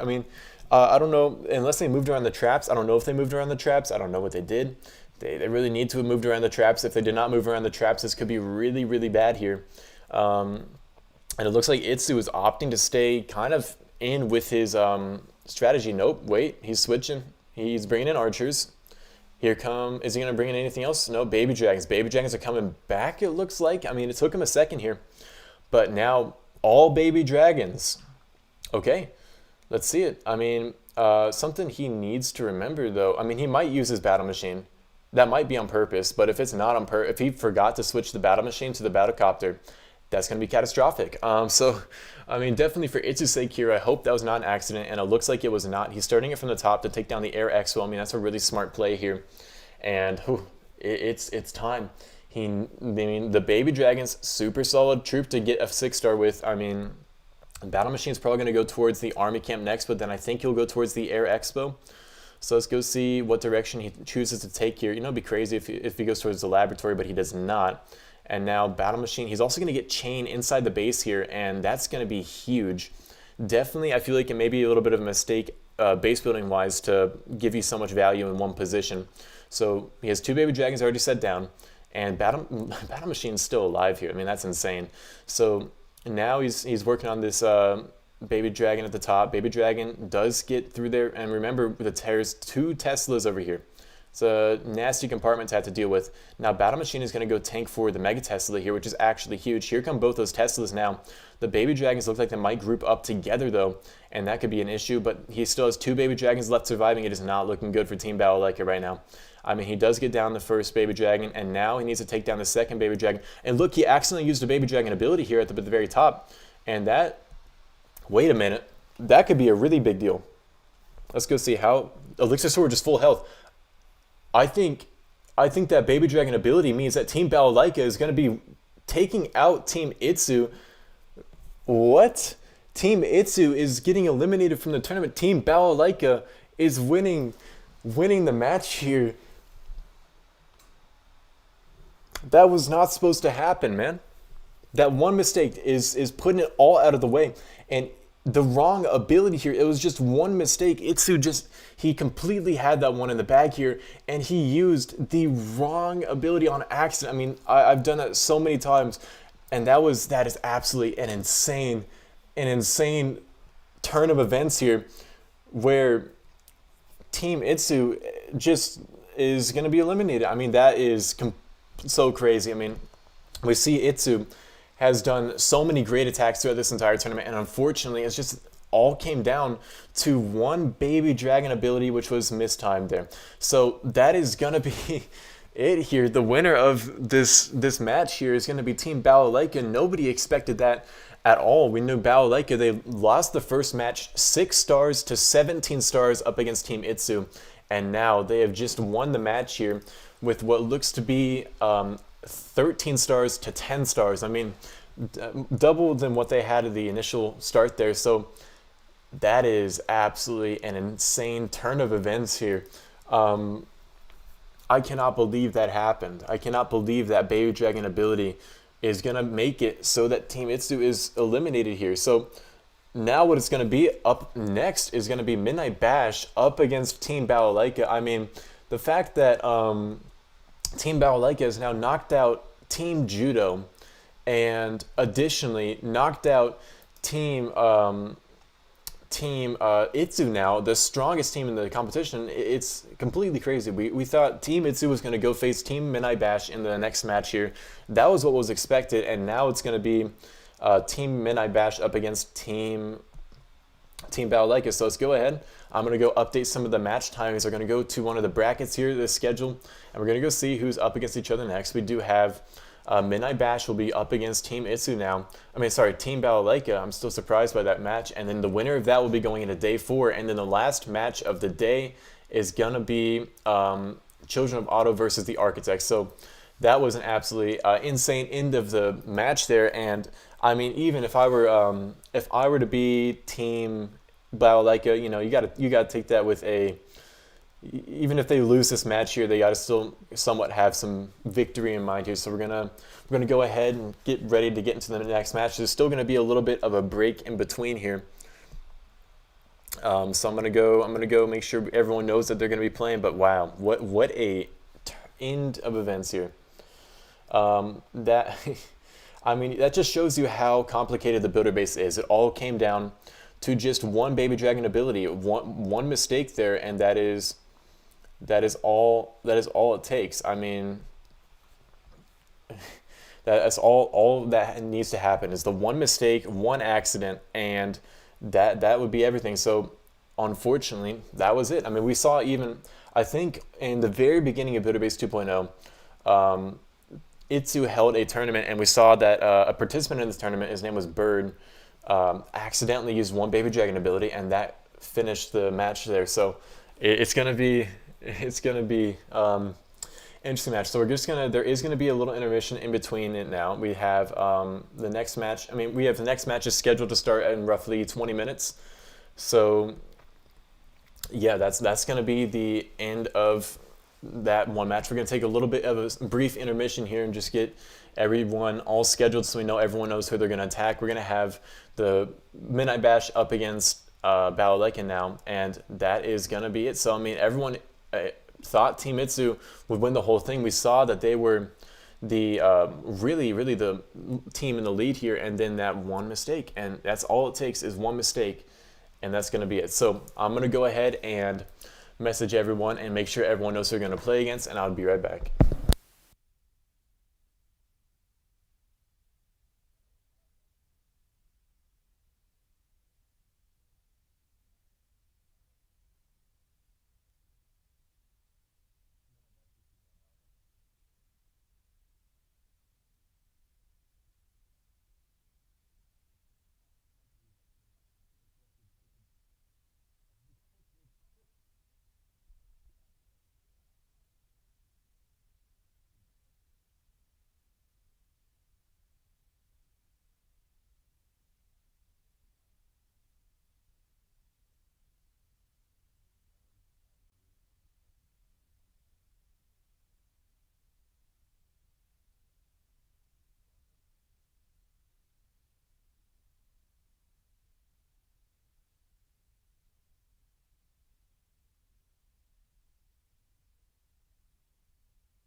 All right, so we have, for the most part, everyone now, the brackets are updated, and we're going to go take a look here and just kind of go over some of the attacks. We have some time in between for the next match here. Apparently C6 Shrimp is car sick right now, which is ironic given the name, but let's go see him. So they need some time to recover. They have roughly 14 minutes till the next match, so let's just go see what happened here. Why did it go wrong? So the battle machine was a perfect play here. I mean, look what the battle machine does. The battle machine comes in from the top. I'm not even showing it. Okay. So the battle machine, it came from the top here, and that's going to go in and take down this air expo. And not only is it going to take down the air expo, it's also going to take out the archer tower and the double cannon. And then even after taking down everything in those compartments, it's just gonna walk off. It doesn't even matter. So he has so many baby dragons here. I mean, 6 baby dragons. That's a huge amount. And here comes this baby dragon. It's going to go hit the Mega Tesla. I mean, this was looking really solid. I thought this was probably going to be it. Oh, 1 minute. It just disappeared for some reason. Let me go ideally add it back real quick. I'm not sure when that disappeared. Better now than in the tournament, I suppose. So let's go just... There we go. First try. So now we have 4 baby dragons left surviving here. 4 baby dragons with the ability, and I mean, at this point, what you probably should have done is send in a baby dragon right here on the elixir storage. That would have damaged up both the Teslas and the air bombs. So we have this baby dragon. It's going to go towards the Mega Tesla now. It's going to damage up the air bombs, and then he has 2 baby dragons left. And if he just put one onto the air bombs from this side and one onto the elixir storage, it should have taken it out. But unfortunately, we see right there, this baby dragon just used its ability on accident. He accidentally pressed that baby dragon ability, and now this one hasn't used its ability, so it's gonna die here. And then now with one Tesla, just one Tesla, attacking the elixir storage here, that's all it's gonna take. The Tesla is gonna take down the baby dragon before it can get down the elixir storage, meaning it's gonna be an 86% 2-star. Now on the other side of this, the creator who actually was able to for Team Battle Like It kind of clutched it up for them. If he had not gotten this score here, he would have lost. It was Jacob, and Jacob did a pretty solid attack. So we see the battlecopter coming from the top. What he really should have done, like the cannon cart, for instance, the cannon cart, you didn't really need the cannon cart, but we do see the battlecopter coming in. It's going to take down the roaster, which is really solid. And then what he's going to do here is now tank for the battlecopter with these dropships. So for one, we are going to see him find a Tesla up at the top here. And then additionally, we see that he finds some all the way over here. But we see all the Pekkas are coming in. And now he needs to use this battle dropship ability. There's the first one. But down here, he does not need to use the dropship ability. And here is the only real big mistake, is that dropship, if he had let it get to the lava launcher, it would have opened up this compartment, and then these Pekkas wouldn't have taken so much damage. But even still, it didn't matter. He let this the Pekkas just walk around here, and now the battlecopter is going to go take down the Mega Tesla. And with that, he still has 1 Pekka alive and 1 cannon cart alive, and that is a great position to be in. So we get to the second stage now. And in the second stage, he brings in the dropship. We see the cannon cart come in. It's going to take down the cannon and the crusher. And then we see, here comes the battle machine. Now, here is the other mistake I would say he probably made, is he really shouldn't have brought in a dropship. The dropship isn't really gonna be doing much for him here, because if you look at it, it doesn't really do anything. I mean, he does get in range of the Garpus units, and he's really smart here, putting down the Pekka immediately to take that out. And now everything is just going to kind of wrap around the base here with this dropship. So the dropship, what does the dropship really do? I mean, it goes for the firecracker. It's going to damage up everything, which is solid.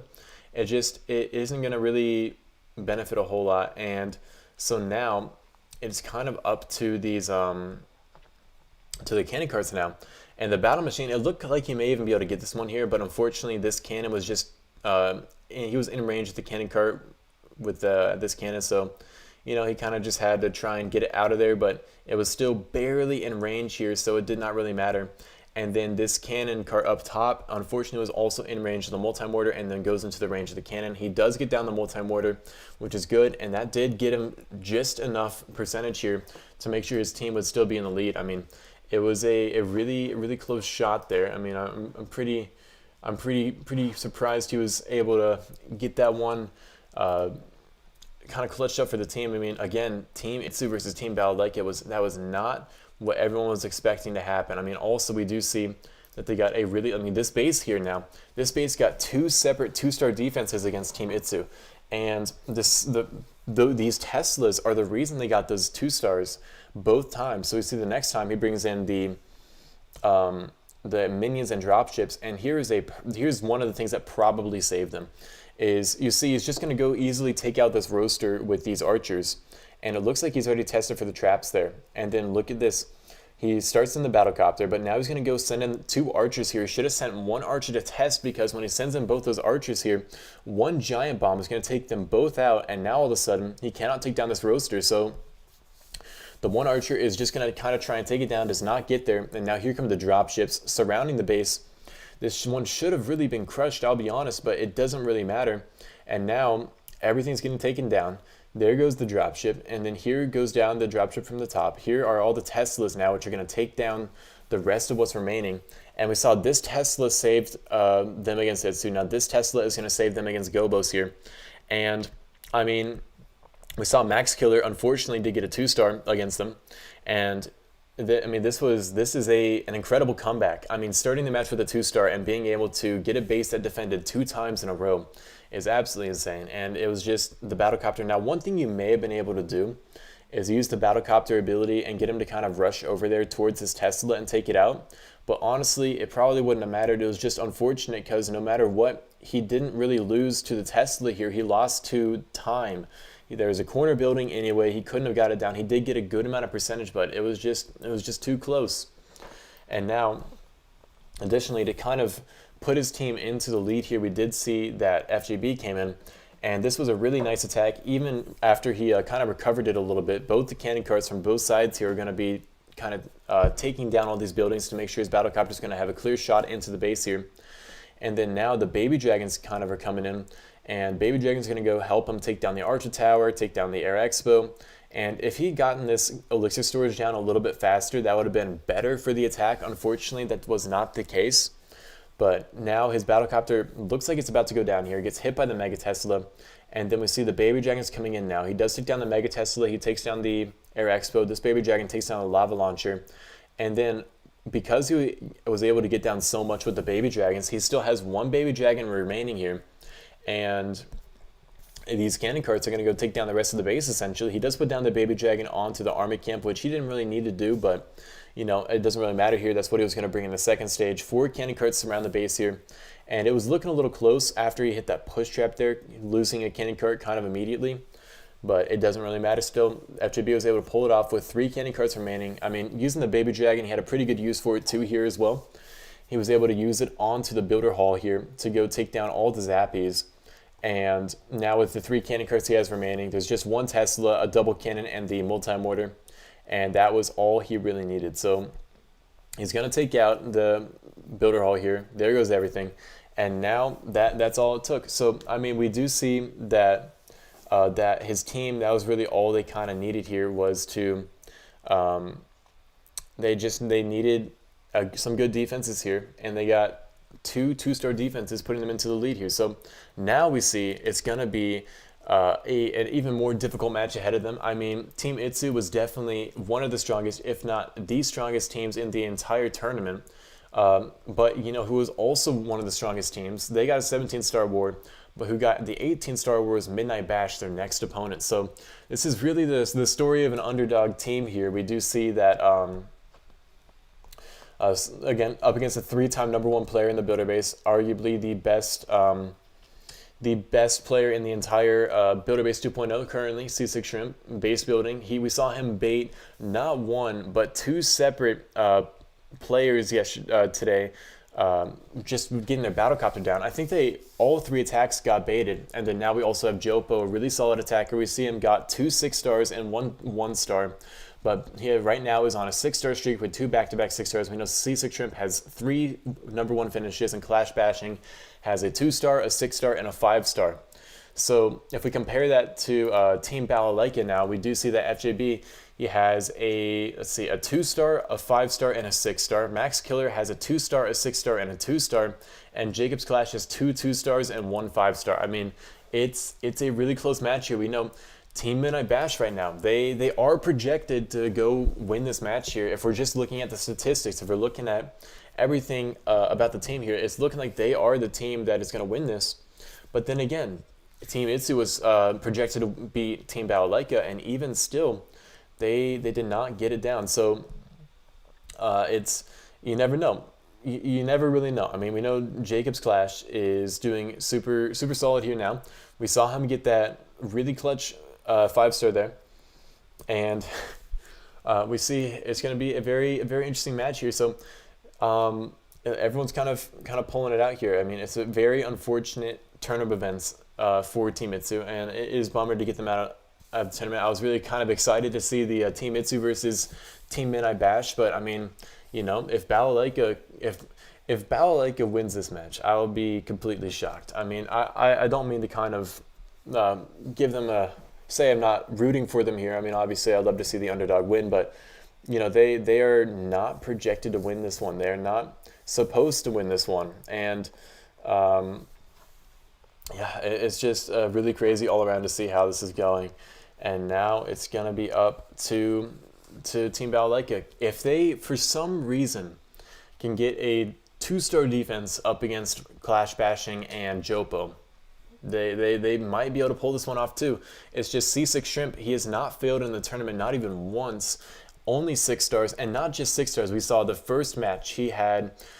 He didn't lose a single baby dragon in the entire first attack. The second match, he was a little closer. He still had a bunch of baby dragons at the end. And then today's match, he had his entire army alive in the first stage and second stage surviving. So it's gonna be very interesting to see whether or not they are gonna be able to still, if they, I mean, in theory, they should absolutely destroy Team Balalaika, with all respect to Team Balalaika, but it's unsure. So we have the match seemingly coming up soon, and we'll see who all is online. We're going to make sure Shrimp is feeling better. C6 Shrimp, been a little sick, so let's go see if he is feeling a little better now. And yeah, I mean, it's going to be interesting. I saw what you said, Fury. I find that really funny. I'm not going to say it out loud just because I don't want Team Balalaika to be offended, for me revealing any secrets here, but...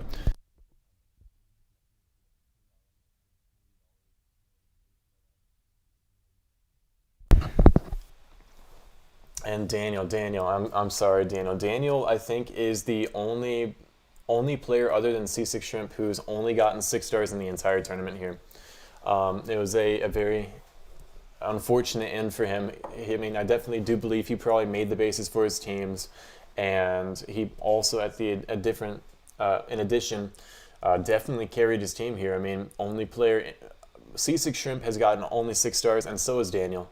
So Daniel is probably one of the MVPs of the tournament, and I'm sorry to see you got eliminated, Daniel. Luckily, this is not going to be the last tournament in the Builder Base. I'm excited to try and continue hosting more tournaments in the future. So Daniel, you'll definitely have a shot again, but it is unfortunate that he lost in that fashion there. I mean, it's a little rough. So now it is 12:50, which means that it should be time for C6 Shrimp to go up against, let's go see, he's going to be going up against, no, it's going to be starting Jopo up against FJB. Let's go make sure that they are all ready. We know that C6 Shrimp was feeling a little poor, but I mean, all right, so it's getting there soon. Daniel, we love you. I'm sorry to see how the match ended. It would have been really interesting to see Midnight Bash up against Team Itzu here, but let's just go make sure everyone's feeling all right here, and we'll begin to the second to last match. This will be the last elimination match. So whoever wins this match will be going into the grand finals on tomorrow, and who they're going to be facing is the losers of the match we have coming later today after this one. Whoever loses the match between Children of Otto and the Architects will be now facing whoever wins this match we're about to watch here tomorrow in the lower bracket. And then whoever wins that match will be going on to the grand final here for a shot to win the entire tournament. So Definitely going to be little close. I'll be very interested to see. I mean, if Team Balalaika for some reason is able to pull this off, I'll be so shocked. Thank you, Japiro. Say I should host a 1v1 best of 3 Friday Night War. Yeah, I feel like I would be. It would be a super cool idea to do something like that. I mean, I would see. I've considered doing similar things like that, kind of like where I thought I would do maybe just putting what's his name, like Owe Fury up against a player he made that he has beef with or something. But I haven't gotten around to it. Like I'm excited to continue with the tournaments though. It's been a lot of good practice here. You say don't rush. C6 Shrimp is car sick. Yeah, I know he is. I'm trying to make sure he's all right. We should be getting into it quite soon though. I mean, C6 Shrimp isn't going to be playing first. It is first going to be Jopo up against FJB. It should give him a little bit more time. Let me go see. All right, so let's put FJB up against Jopo here. So FJB is ready, and Jopo will be attacking first. So let's go see.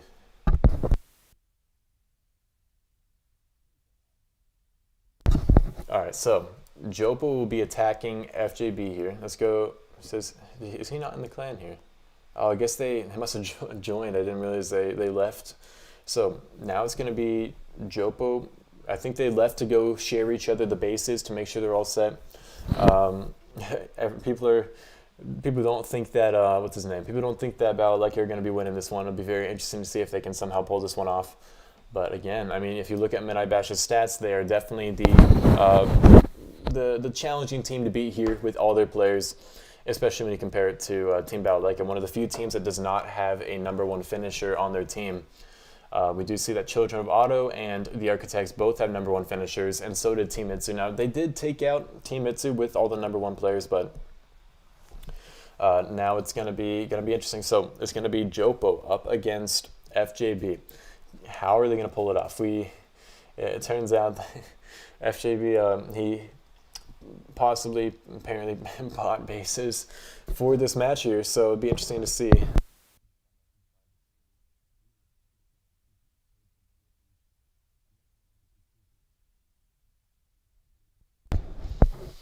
So now it should be Jopo attacking FJB. So if you look at the statistics here, it's definitely looking like Midnight Bash has a bit of a competitive edge here. Now, can they do it? Midnight Bash is very strong. So we're just waiting for the first match to start here. Again, we did have some slight difficulties just with Shrimp feeling a little under the weather. We know he's currently in a car, but you say someone says Balalaika did their best and you love them, but there's no way they win. I mean, it's going to be difficult for sure. Okay, so we have FJB first defending up against Jopo, and you got to remember Jopo is a big Pega dropship guy, so they need to bait against Pega dropships. If they did not bait against Pega dropships, they're just playing bad. And now here it is, Pegas and dropships. Everyone, I feel like you could have predicted that. So where is it going to go in from? I mean, you could start in Battlecopter from the top here. Where have I seen this base before? I've seen this one before. I'm trying to remember from where though. It's going to be an interesting base here. So, all right, he's starting it from the side here. That's going to let him take down maybe the Roaster and the double cannon. And I think there's probably going to be a lot of Teslas up at the top here. I don't know for sure. I know I've seen this base, but I don't really remember from where. But that's going to be a really good position for the Battlecopter. And man, he really should have put that Air Expo right over here just to defend the lava launcher and to defend the double cannon, giant cannon, all that stuff. But, you know, again, can't really say much. Now the Battlecopter is going to go towards this elixir storage, and it is going to get him kind of distracted for a little bit. But once he goes there, he's going to be all set. You got to kind of think about time here, though. So there's, I mean, I'm assuming they're trapping for Pega dropship here, and I don't really know if this base is the best against Pega dropship. I mean, it'll be interesting to see. We do see, okay, here's the first Tesla, and that is going to be a little bit of a pain here. He is not getting into the Mega Tesla, though, and that's going to be, I mean, okay, never mind. He does open up the Mega Tesla, but look, Push Trap makes the P.E.K.K.A walk around the base, but now it's going back inside, and this one's looking like it's completely crushed. I heard FJB is having Fury. He paid Fury for some bases. Fury, I'm not sure the bases are working too well, I'll be honest. I mean, we do see that he's going to even have a dropship surviving here. So definitely the start you would have liked to see for Midnight Bash here, because it's going to be a completely crushed first base. Now, maybe the second stage is going to trip him up. I'm not sure. I mean, we haven't seen people fail on the second stage too much. Fury, this base is, I wouldn't say this was worth the $40. Maybe the second stage is, though. We do see someone, yeah, there was one player who used hog gliders. It was Natramia, but he got a 3-star. It wasn't worth it. So now we see Jopo bringing in the 2 cannon carts. He's got to take out, I mean, probably cannon cart over here for 1 crusher, cannon cart over here for the cannon and another crusher. I mean, it looks like this is going to be a pretty easy base to take down here, I'll be honest. Yeah, I mean, I know who built this one, but definitely looks like it may not be holding up to what they were hoping for. So definitely a little bit of a rough turn of events here. So he's testing for a push trap with the P.E.K.K.A. He is not going to find one. He's testing for another push trap with this P.E.K.K.A. He is also not going to find one there. And he's just letting the P.E.K.K.A.s just have fun, I guess. I mean, they're definitely going to die here. But, you know, what will be amazing here is if, for some reason, Jopo only got a 5-star. I mean, that would be completely uncharacteristic here. But that's really what Team Balaleka has to hope for here. I mean, Jopo's going to take out 2 cannons, a crusher, a double cannon, and another cannon before he even needs to put a troop down. So this one looks like it's completely crushed. And it's going to be the first attack of the tournament here, of the match here. And now it's already going to be a 6-star, so FJB needs to get a 6-star too. I mean, there's really no way around it. If he does not get a 6-star, I mean, they got an amazing recovery up against Team Itsu, but I don't think that's going to happen again. I do not see that happening 2 times in a row here. They cannot play around here. And we did see that Max Killer, the player who did unfortunately get the 2-star last match, is going to be up against C6 Shrimp, possibly the best base builder in the game right now. So, you know, he's definitely going to need to make sure he gets a little bit of a recovery. He's just kind of swagging the dropship, though. I mean, there's really no reason to use a dropship here, but that's going to be the 6-star to start off the match here. Fury's base not doing super well. So, I mean, now it's going to be kind of up to FJB here.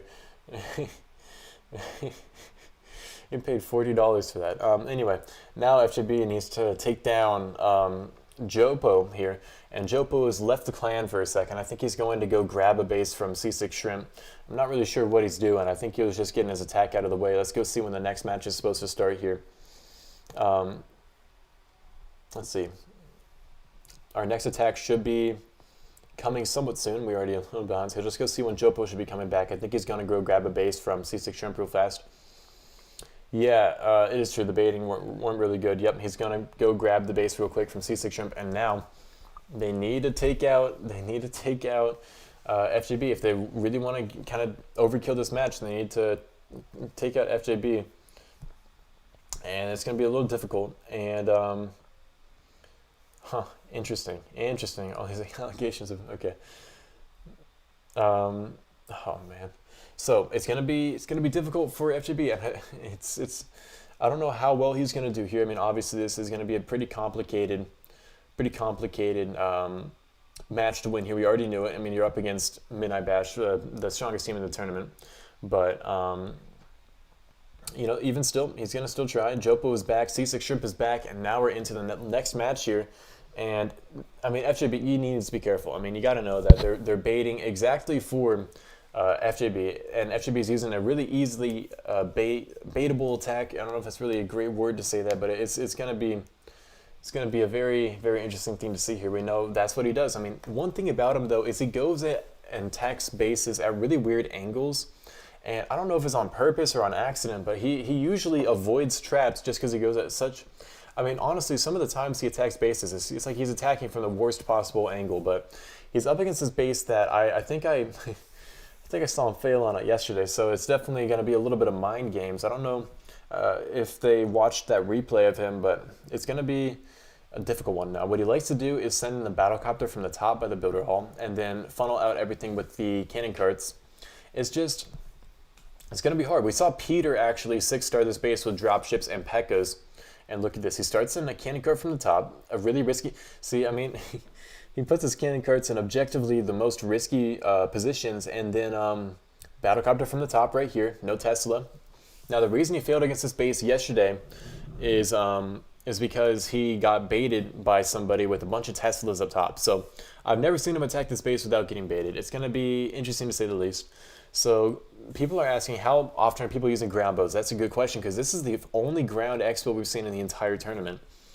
I'm pretty sure. I mean, this is a base built by C6 Shrimp. It's a very difficult base, and you know the reason it's difficult is because players don't really know. No one really uses ground expos, so a lot of these players who are really good with cannon carts all of a sudden are having a little bit of a hard time because this base is using such a unused defense. Now, then again, though, look at FJB. I mean, he's absolutely shredding this base right now. I mean, he finds a Tesla. Look at this cannon cart. Not moving that cannon cart is going to let it stay out of range here. He is using a baby dragon there. I don't really know if that was a great decision, but battlecopter ability plus baby dragon on the Mega Tesla.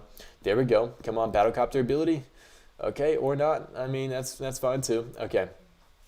Anyway, though, he needs to use the battlecopter ability now. FGB, what are you doing?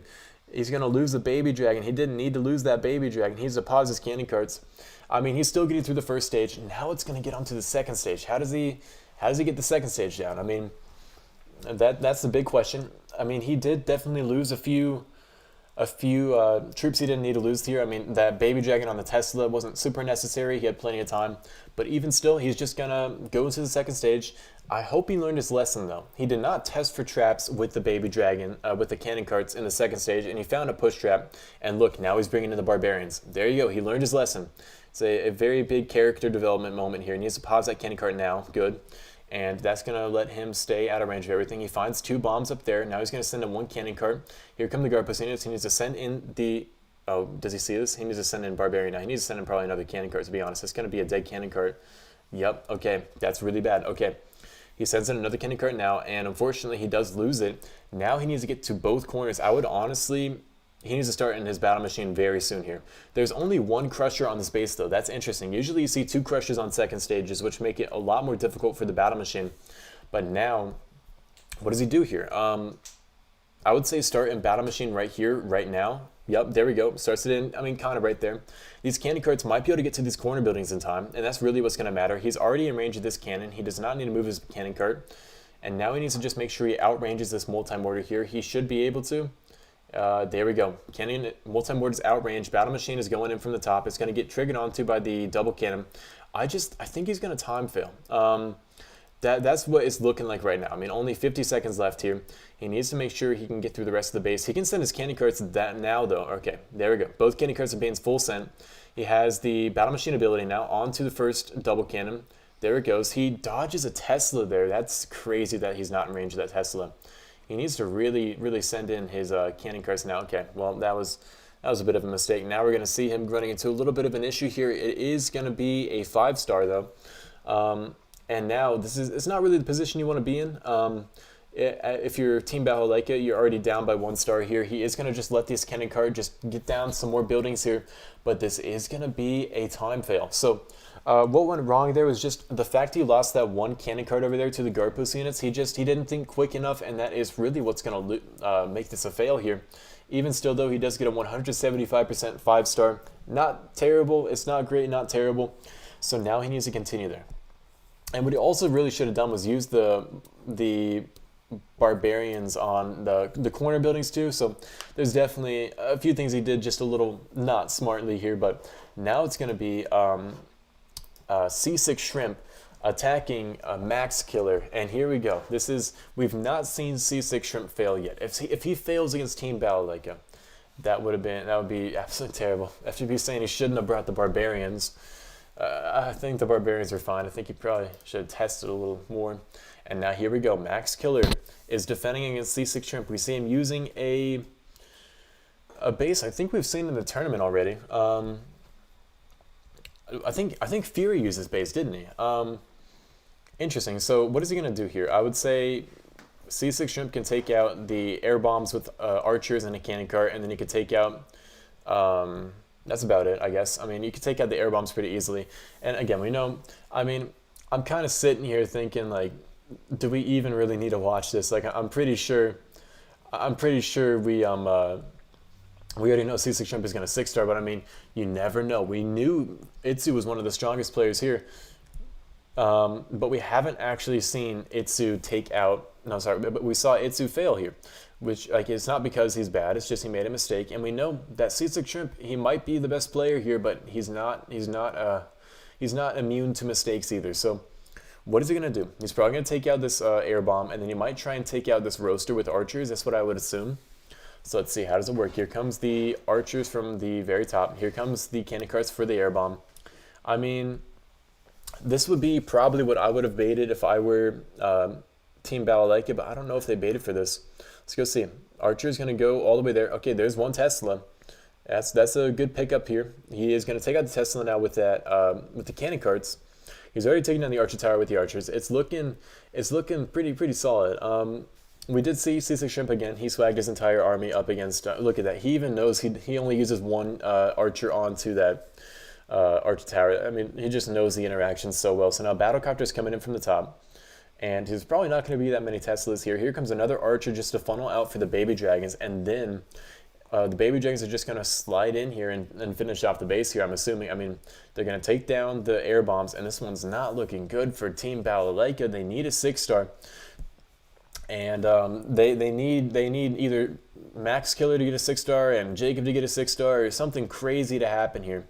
Because they need almost a perfect war here if they want to really win this.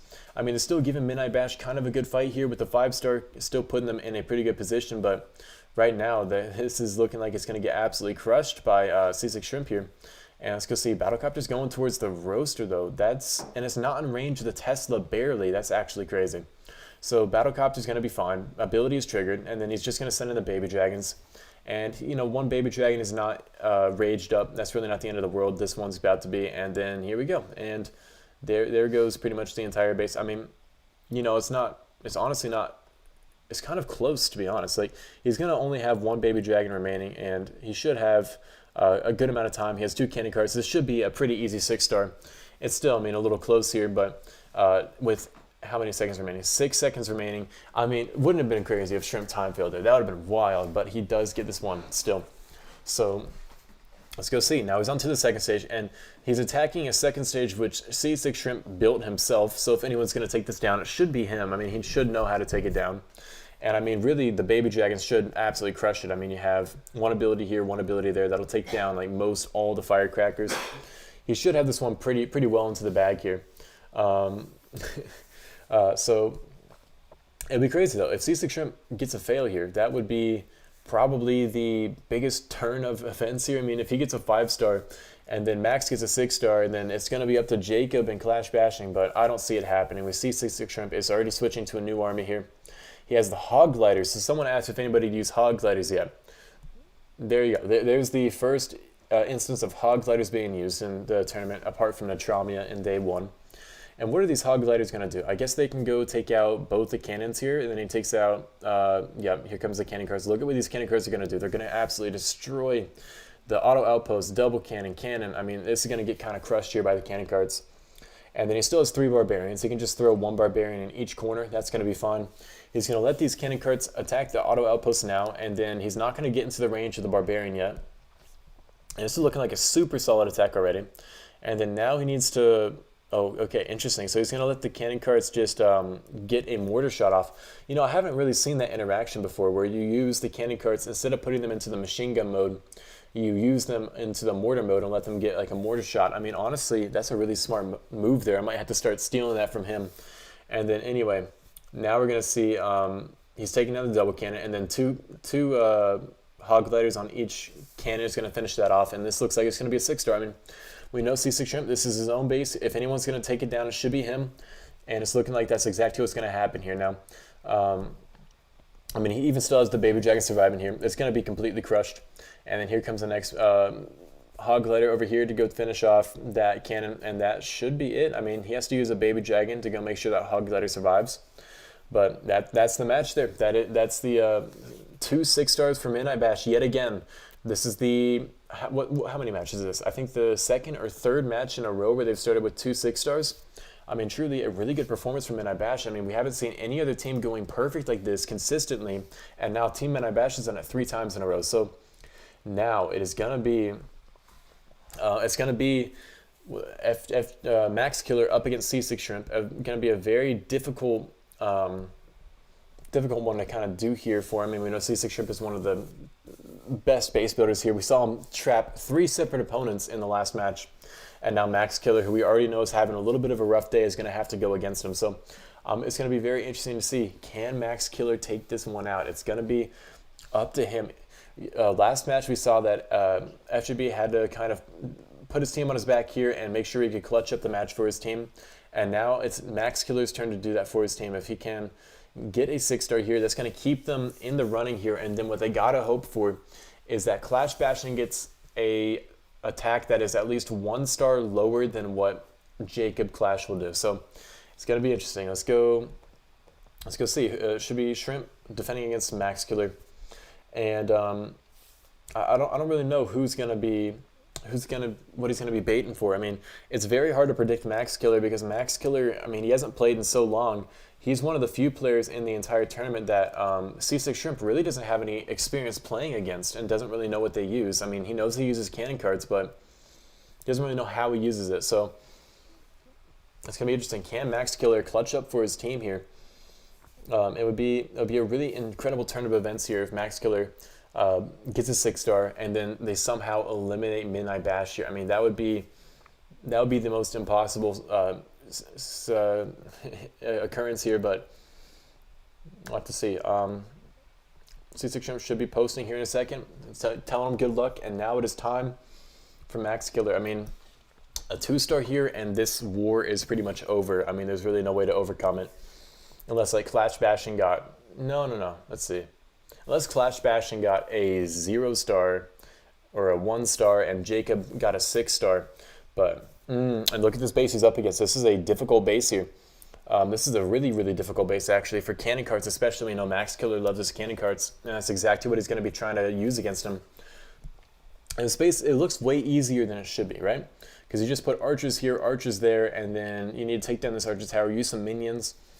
But then you got to take down this lava launcher, and there's no easy way to get to that lava launcher. So we got to see what Max Killer does here. I mean, I feel like, 2 archers, 2 baby dragons, and I think he's full sending it with P.E.K.K.A.s.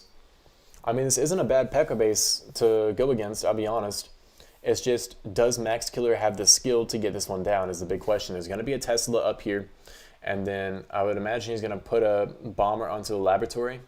Okay, there's a Tesla. We knew that was going to be there, and now he finds a push trap. There's already 1 bomber immediately being taken out, and here comes the next bomber. Weird angle. I mean, okay, wait, what? Did he mean to put all his P.E.K.K.A.s in a line here? That has to be a mistake, right? I mean, those P.E.K.K.A.s are going to do nothing. They're going to walk around. I mean, they're about to go back in, thankfully. I don't know if that was a mistake, if that was intentional, but he's very lucky these P.E.K.K.A.s went back inside. I mean, putting all the P.E.K.K.A.s in the same place is a very, very risky move here. And he needs his bomber to get out of there, actually. If that bomber's going to die. And now he's looking like he's in a rougher position. The Battle Machine is going to probably die on the outside. And it looks like he's going to get another 2-star. And I think this might be it for Team Battle Lucky. They had a noble run here. But now with this last 2-star here from Max Killer, it's unfortunately looking like that might be it for them. I mean, I think the P.E.K.K.A.s all in a line was an accident here. It is going to be a 72% 2-star, but I do think the P.E.K.K.A.s in the line must have been an accident here. I don't think that was on purpose. So now what it is, I mean, it's going to be up to Jacob and Clash Bashing. If they somehow get Clash Bashing on a 1-star defense, I mean, that would be pretty impossible. I mean, I can go see what they would need here. Let's see. So Clash Bashing, he just needs to get 1-star. I mean, 1-star. I mean, if he gets a 2-star here, it's completely over. I mean, that'll be the end of the match here. So yeah, Max Killer's saying it was a misclick in chat, and I believe it. I mean, I definitely think the Bombers were in a little rough of a position, but that misclick is going to cost them a really, really large amount, making it look like unless somehow Clash Bashing gets a 1-star or a 0-star, a disconnect, something like that, it is over for them. So it's going to be a little challenging. So it will be Clash Bashing attacking Jacob first. And yeah, it is unfortunate. They did make a crazy run though. They got past they got past Team Judo. They got past Team Itsu, and unfortunately, Team Midnight Bash is going to be taking them down. But I mean, it was a very incredible journey here for Team Battle. Like I mean, no one expected them to beat Team Itsu, so I feel like that's a victory in and of itself. I mean, Team Midnight Bash, obviously, they might go perfect here. I'm not really sure what they're going to get. It wouldn't surprise me if Team Midnight Bash gets a perfect war. It would be pretty impressive yet again, but now we're into the last attack here. Okay. If you're Balalaika here, you're thinking to yourself, like, man, you know, we got a 1-star once against a creator. We just need one more 1-star if we want to get this. So here we go.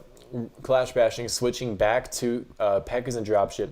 We've seen this attack a lot before from him. I mean, this is the only attack he's used in the entire tournament, and it's got him a 2-star, a 6-star, and a 5-star. Can he get another 6-star with it? I mean, this attack, you don't. I mean, I would just go for the save 2-star. Honestly, like you don't really need to even do anything here. So, I don't really know what he really has to do. Rocky is looking super solid here. So, all he has to do is put one P.E.K.K.A onto the Builder Hall, Battlecopter anywhere, P.E.K.K.As anywhere, dropships anywhere, and that'll be it. So, I think it would be harder to not get a 2-star here than it would be to get a 2-star. We see the Battlecopter already going to secure the Builder Hall early. I mean, it might go towards the gem mine. I think it is going to go towards the gem mine. I mean, he should still be fine. Team Balalaika, I mean, they've had some incredibly lucky wins here, but I think this is the end of the road here. Now he's going to be going in for the Archer Tower. I mean, I can't tell if that was on purpose or not. It shouldn't be the end of the world, though. It's not like he's going to 1-star. You know, I mean, he has plenty of time. And so we're going to see the Battlecopter going in for the Archer Tower now. It's going to probably go for... It looks like it's going to go for the gold storage. I don't know if that's right, though. I might go for a Builder Hall. Yeah, there we go. Going for the Builder Hall. That should take out the Builder Hall now. And then, yeah, okay. So it's looking like he's going to secure the 2-star here at least. And he's not just going for the 2-star. He's definitely going for the 6-star here. He's not done yet. He wants to get another perfect war to kind of show the architects here what they got to be kind of worried about. We know the architects are going to be a team they're going to have to be facing soon. And, wow, this is a... Honestly, I don't think it's going to be a 2-star, which is a little unfortunate now if you think about it. Like, if Max had gotten a 6-star, they would have had a chance, but even still, no, it is. It's going to be a 2-star. So Clash Bashing is actually going to be pulling it off here. I mean, I feel like it was unexpected right there. I didn't really think that P.E.K.K.A would be able to get it. I guess I forgot the double cam was already weakened up, but that's going to be a 3-star, and that is unfortunately it. And yeah, Team Balalaika is eliminated from the tournament. They had an amazing run, though. I mean, they took out Team Judo. They took out Team Itsu. They just couldn't take out Team Midnight Bash, and Team Midnight Bash is probably the strongest team in the game here. They did lose the first day, but even still, it's going to be a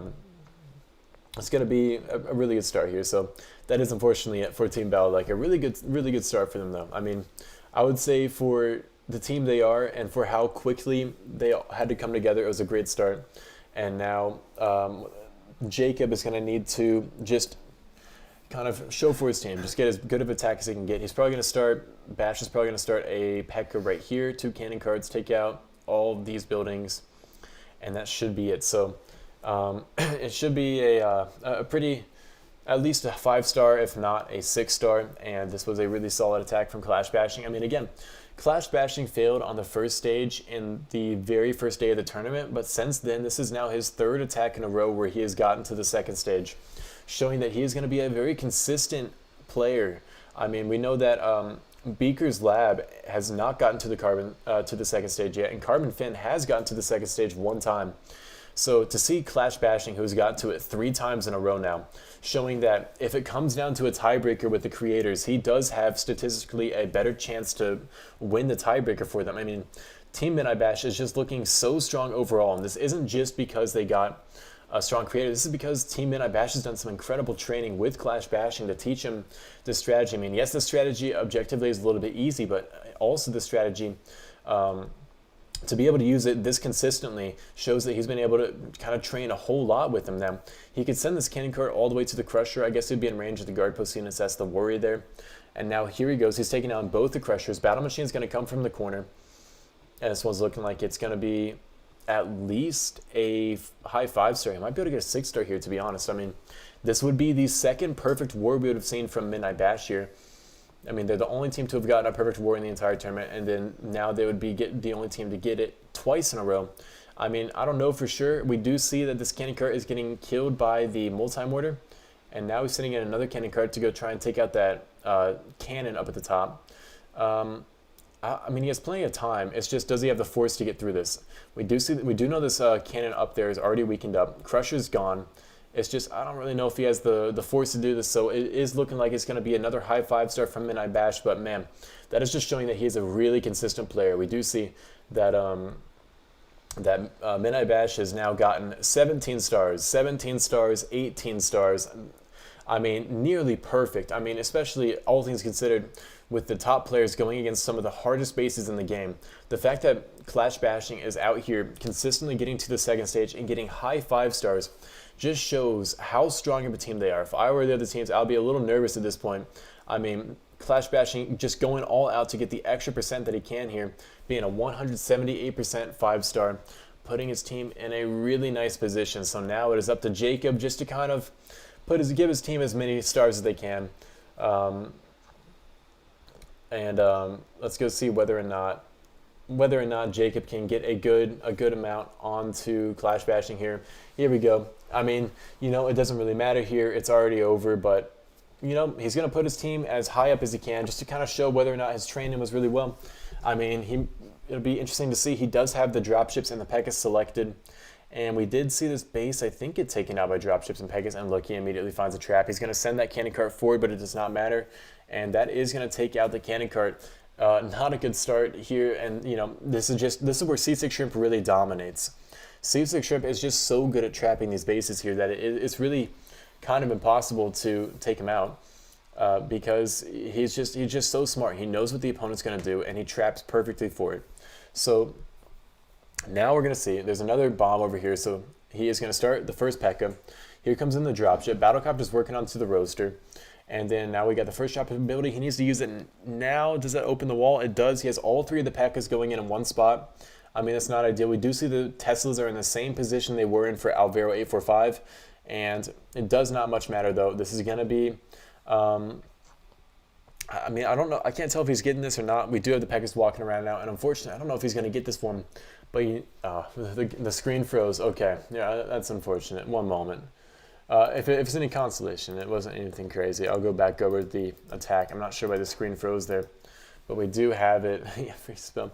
We do have him pretty much in the same position we saw Alvaro 845 in, where he has these P.E.K.K.As walking around the bottom here, and we'll just go watch the replay there. But unfortunately, that is going to be one last final 2-star 14 Balalaika, and it was a very, very strong attempt from him. I mean, they already kind of lost it once FJB didn't get the 6 stars kind of over there. I mean, when you're up against a team like Midnight Bash, it's very difficult to win there. But it was very impressive showing from this. So why don't we go ahead and kind of watch that attack since we weren't really able to see it. So here we go. We're up against Jacob against Clash Bashing. So what he did here is he sent in the battlecopter from the top, but he found a Tesla right here. That Tesla immediately took down a cannon cart, and that's not the end of the world. Like, that cannon cart couldn't have gotten the Mega Tesla. The lava launcher would have killed it before it did, but it still hurt. So he used the battlecopter ability, and the battlecopter up at the top. That's going to take down the roaster, and it's looking pretty solid. And here we see the dropship, but then we see another dropship. He finds all the Teslas, that's fine, but now he puts down all the P.E.K.K.As in kind of like a line. And unfortunately, that's just not really a good idea to do with P.E.K.K.As. I don't know if that was a misclick too, because he did open up this compartment on the other side. But because those P.E.K.K.As are just kind of set out in a line here, he's not going to be able to get through the base because they're all just going to walk around. If he had sent them from this side, they would have taken out the double cannon and the giant cannon. But because they all went in from the same side, they did not get around the base. So Balalaika did amazing in this tournament. Even still, they took out Team Itsu, they took out Team Judo, and now they will be eliminated. I believe that means they will be getting 4th place in the tournament, I think.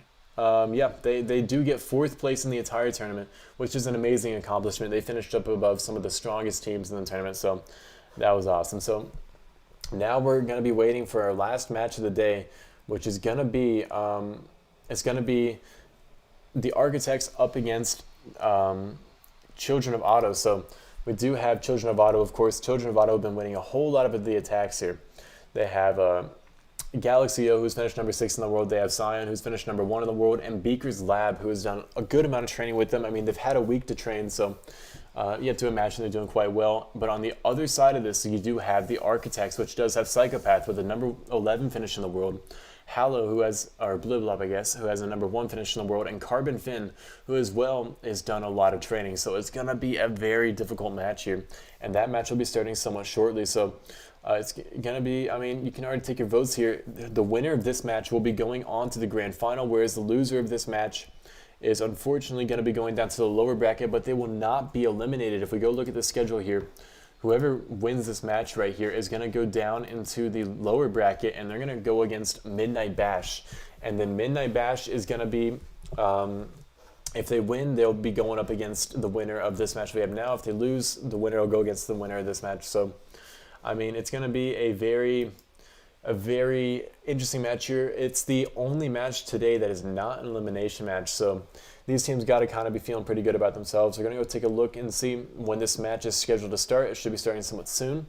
And that should be in roughly 13 minutes will this match be starting, and we're just going to give it that time. So it was a really excellent attack and showing from everyone in the tournament today. I mean, especially from Team Balalaika. And now we just have roughly one more match to go. So in 13 minutes, we're going to be getting to that one last match there. And it's going to be Carbon Finn up against Beaker's Lab. And it's going to be very interesting. So I'll see you guys shortly. We're going to go set up everything, and I'll be back soon.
And with the last match is just what now, 7 minutes away here. So, I mean, it's looking like it's going to be a pretty interesting match to watch here.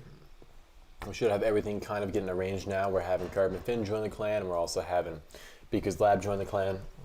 And while we're waiting, we might as well just, you know, watch some people attacking here. So we're going to go into FGB's attack here. He's pushing the leaderboard right now. He is one of the top players in the United States. And we see he's going to be swagging a Baby Dragon up against the first stage. I mean, that was a very, very impressive attack here. I mean, he doesn't even need the Baby Dragon. He's just going to put it down for no reason at the very end. And that's going to finish off this gem mine here. And now he's going into the second stage. So we do see FGB, he did not get the 6-star this time around in the tournament. He is still a really solid player. And we do unfortunately see that while he is eliminated, we're going to have to see that you know, he'll be coming back in future tournaments here, and we will be seeing him more. So this is not the last you'll see of him, and hopefully not the last you'll see of a lot of the players who are in here right now. I don't know whether or not we'll do a creator tournament again in the near future. I mean, it is a lot to organize, but it's definitely been a very fun tournament. Even with all the things that may have gone maybe somewhat iffy, it's still going to be a very fun tournament to play and host and cast, and I am quite glad with how it's gone. So we do have FGB just surrounding the base here with candy carts now. I mean, he should be able to completely take this one down. And, you know, he may have not 6-star in the tournament, but he's definitely going to 6-star here. And I mean, I think FGB is, what, like number 5 in the United States right now. I mean, he's doing super well in the global and local leaderboards. So, you know, maybe he's not necessarily going to be getting a 6-star in the tournament, but he is still doing super good in the leaderboards. This is going to be a 6-star for sure. He'll just use the Baby Dragon on the Builder Hall with the ability Battlecopter will come in from the corner over here. Here we see the Baby Dragon coming in. And then now, oh, candy carts in range to the multi-mortar. FGB, what are you doing? What are you crazy? Takes down everything there. And I mean, this should be a 6-star. If this is not a 6-star FGB, we got to talk. I mean, how I don't get how this is possible. So we see here comes the Battlecopter. Now Battlecopter's in range of him. Don't tell me if he should be fine. I'm pretty sure he's fine here because this cannon cart is gonna nearly take down the multi-mortar. He can send this cannon cart to go take down the archer tower. And look, cannon cart on 1 HP. It's going to finish off the multi-mortar. Not even close. Wasn't worried for a second here. I mean, he's easily gonna take this one down. I mean, what were you thinking? I can't believe I didn't try. Okay, wait a second. He needs to get down the double cannon now. He has 8 seconds here. He's just going to full send the cannon carts, it looks like. 2 shots is not. It's going to be a 197. Yeah, okay. Well, pretty close. I mean, it was... Definitely unfortunate there, but I mean, very close. Now with this match just 5 minutes away, we're getting really close to it. We do now see OA Fury is also doing an attack here, and OA Fury is absolutely massacring this guy here. We have him up against a player from Clan Dirty South. They are one of the largest builder-based clans, I would say. I mean, they're not a builder. Well, it's interesting. They're not a builder-based clan actually. What they are is just a clan that happened to have like a few builder-based pushes in it. So now a lot of builder-based players have joined the clan just to kind of meet and greet with the other players. And here we go. Fury is easily going to take this one down. I mean, we see all these players are easily getting 6-stars back to back to back. I guess FGB got the 197, but you know, it's all right. You know, it could be worse. Yeah, people are asking about my number 1 finish. I'll be honest, it's not going super well. I would say it's because of the tournament. I haven't been able to play as much, which is true, but also, man, it's difficult, apparently. Who would have thought? You would have thought the builder base would have been easy. Turns out it's actually a little bit more difficult. Very disappointed with how not easy this number 1 finish was. I mean, who would have thought it would be that hard to finish number 1 in the entire world? You know, very surprising turn of events that it's not going super easy, but you know, I'll still be pushing, and you know, there's always next season, so we're going to keep trying until I get it. Eventually, I'm going to learn. But here we have OA Fury getting a 6-star up against his opponent. So why don't we go ahead and see. Let's look at some of the global leaderboards. We see Daniel05 is number 1 in the world with a 200 trophy gap. I would say it's a pretty good amount to gap someone by. I mean, this would be his second number 1 finish. And then we also see FGB is number 6 in the United States. And, you know, if we go throughout the entire leaderboards, we see OA Fury is number 13. We have Natramia, a former participant here. He got eliminated in number 17. Jopo's number 24. We do have a lot of the players who are in this tournament still in the global leaderboards here. But, you know, unfortunate it was not able to get everybody in the top leaderboards. Hopefully for future tournaments that we get them. But now, what's that? We're just 2 minutes away from the very first match here starting. We do need to make sure the creators are going to show up. But I mean, you know, I imagine they will. They got the times. I don't think we've had a creator not come in now. And perfect. They're just practicing though. All right, so we're going to have Beaker is practicing, and I imagine Carbon Fin is doing the same. That, you know, they want to make sure they're doing as good as they can. Let's go see. I do believe a lot of the players online here are in their own clans still, just kind of practicing. They don't want to join this clan until they absolutely have to, so they have as much time to practice as possible. And this is, again, the last match of the day here. We have had a lot of interesting matches, but now what's this going to be? It's going to be, what's that, in 2 minutes? It's last match starting very soon, and it should be Ollie versus Bliblob, I think, to start off. Maybe he's up against Psychopath. I'm not sure. So let's go see. Let's see what the match is going to be. The first match of this is going to be Psychopath attacking Galaxio, and then after that, Galaxio is going to attack Psychopath, and it's just going to continue from there. So we do see, though, that out of all these players, one of them, Scion, who is about to be playing, is currently number 2 in the world, right behind Daniel, unfortunately. So it's a little interesting to see. We do see he's currently in this season. He already has a number 1 finish, and now he's currently number 2. And Psychopath is online, and their match should be starting quite soon. And here we go. So now it's going to be Psychopath attacking Galaxio. Galaxio does have a number 6 finish in the world here. And so it's definitely going to be a little bit of an interesting match to watch. Psychopath does have a number 11 finish, a little bit lower than Galaxy, but then again, Psychopath is one of the best base builders here. So we're getting ready to get into the first match now. And, I mean, fingers crossed that we can see some pretty good, solid attacks here. Let's go ahead and make sure everyone's all ready, but here we go. So Psychopath, we saw he was late by like 20 minutes, 30 minutes last time because he fell asleep, but this time he has made sure that he is not falling asleep again. He is here on time, and now it is time to start the final match. So the creators are going to be playing last in this one. We have Carbon Fin joining now. Thank God. I didn't know if Carbon Fin was going to join or not, I'll be honest, but that is quite nice to see. Carbon Fin has joined, and now we should be pretty set here to start the match, and it should be starting quite shortly. I mean, we are ready to go. So last match of the day here, and it is time to go. Galaxy's posting his base. Now it is Psychopath. Psychopath is going into it, and this is to determine who will be facing Midnight Bash tomorrow. The loser of this match will face Midnight Bash, and we are into the first attack here. We have Psychopath attacking Galaxio. We've seen this base a few times in this tournament, actually. We saw C6 Shrimp used it up against Fury, and it nearly got Fury, but Fury was able to still pull out from 193% to 5-star. So it's definitely possible. So we have Psychopath. Psychopath is going in from the clock tower. No, sorry, he's probably going to go in from the clock tower, sorry, with a candy cart. If he could take down the Archer Tower with Barbarians, he could then take down the Lowered Archer Tower, Roaster, and Firecracker, which is huge value here. So, yeah. Yeah, Daniel needs to start a YouTube channel. That's true. He does have a TikTok, though. Make sure to look at that. Anyway, Psychopath is going in. He's ready. He's just planning it out. He's bringing in archers. So he's bringing in 8 archers, 2 cannon carts, and 2 baby dragons, and immediately finds a push trap. There's no way. This is immediately a bad start for team the Architects. So, I mean, I cannot believe that immediately you find a push trap. So that's very unfortunate. Now he's starting the battle captor from the other side. Luckily, what you did see him do here was immediately put down that next cannon cart. He didn't waste any time. He's kind of on the edge of the lava launcher radius, but he knows he can't go any further, so he's all right. And now he's going to use the archers to take down the air bombs and maybe even the Mega Tesla. That would be a huge pickup here. He needs to use 1 baby dragon onto the Firecracker, though, to make sure that he's able to get that down.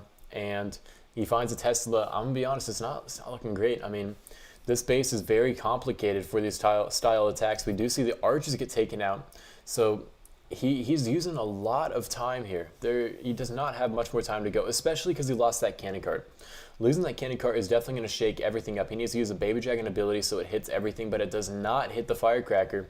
And now this is looking like a rough attack to start the match here. This battlecopter is going to die pretty much immediately. And now, with just 3 archers, a cannon cart, and a baby dragon left surviving, I don't know how he's going to do this. I mean, if he had both the cannon carts alive still, this would not be as bad of an issue. But because he doesn't, it's going to be, he needs to make sure he at least gets the 2-star. He needs to put down the archers. There he goes. Archer is already placed down in the builder hall. That's going to get that.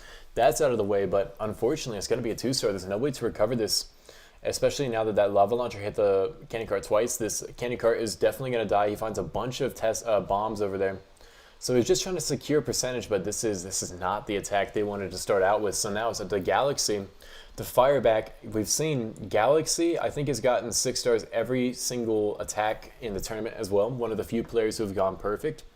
So it's not a match you want to mess up against here. So and now we're going to have a 61% 2-star from Psychopath, and now it's going to be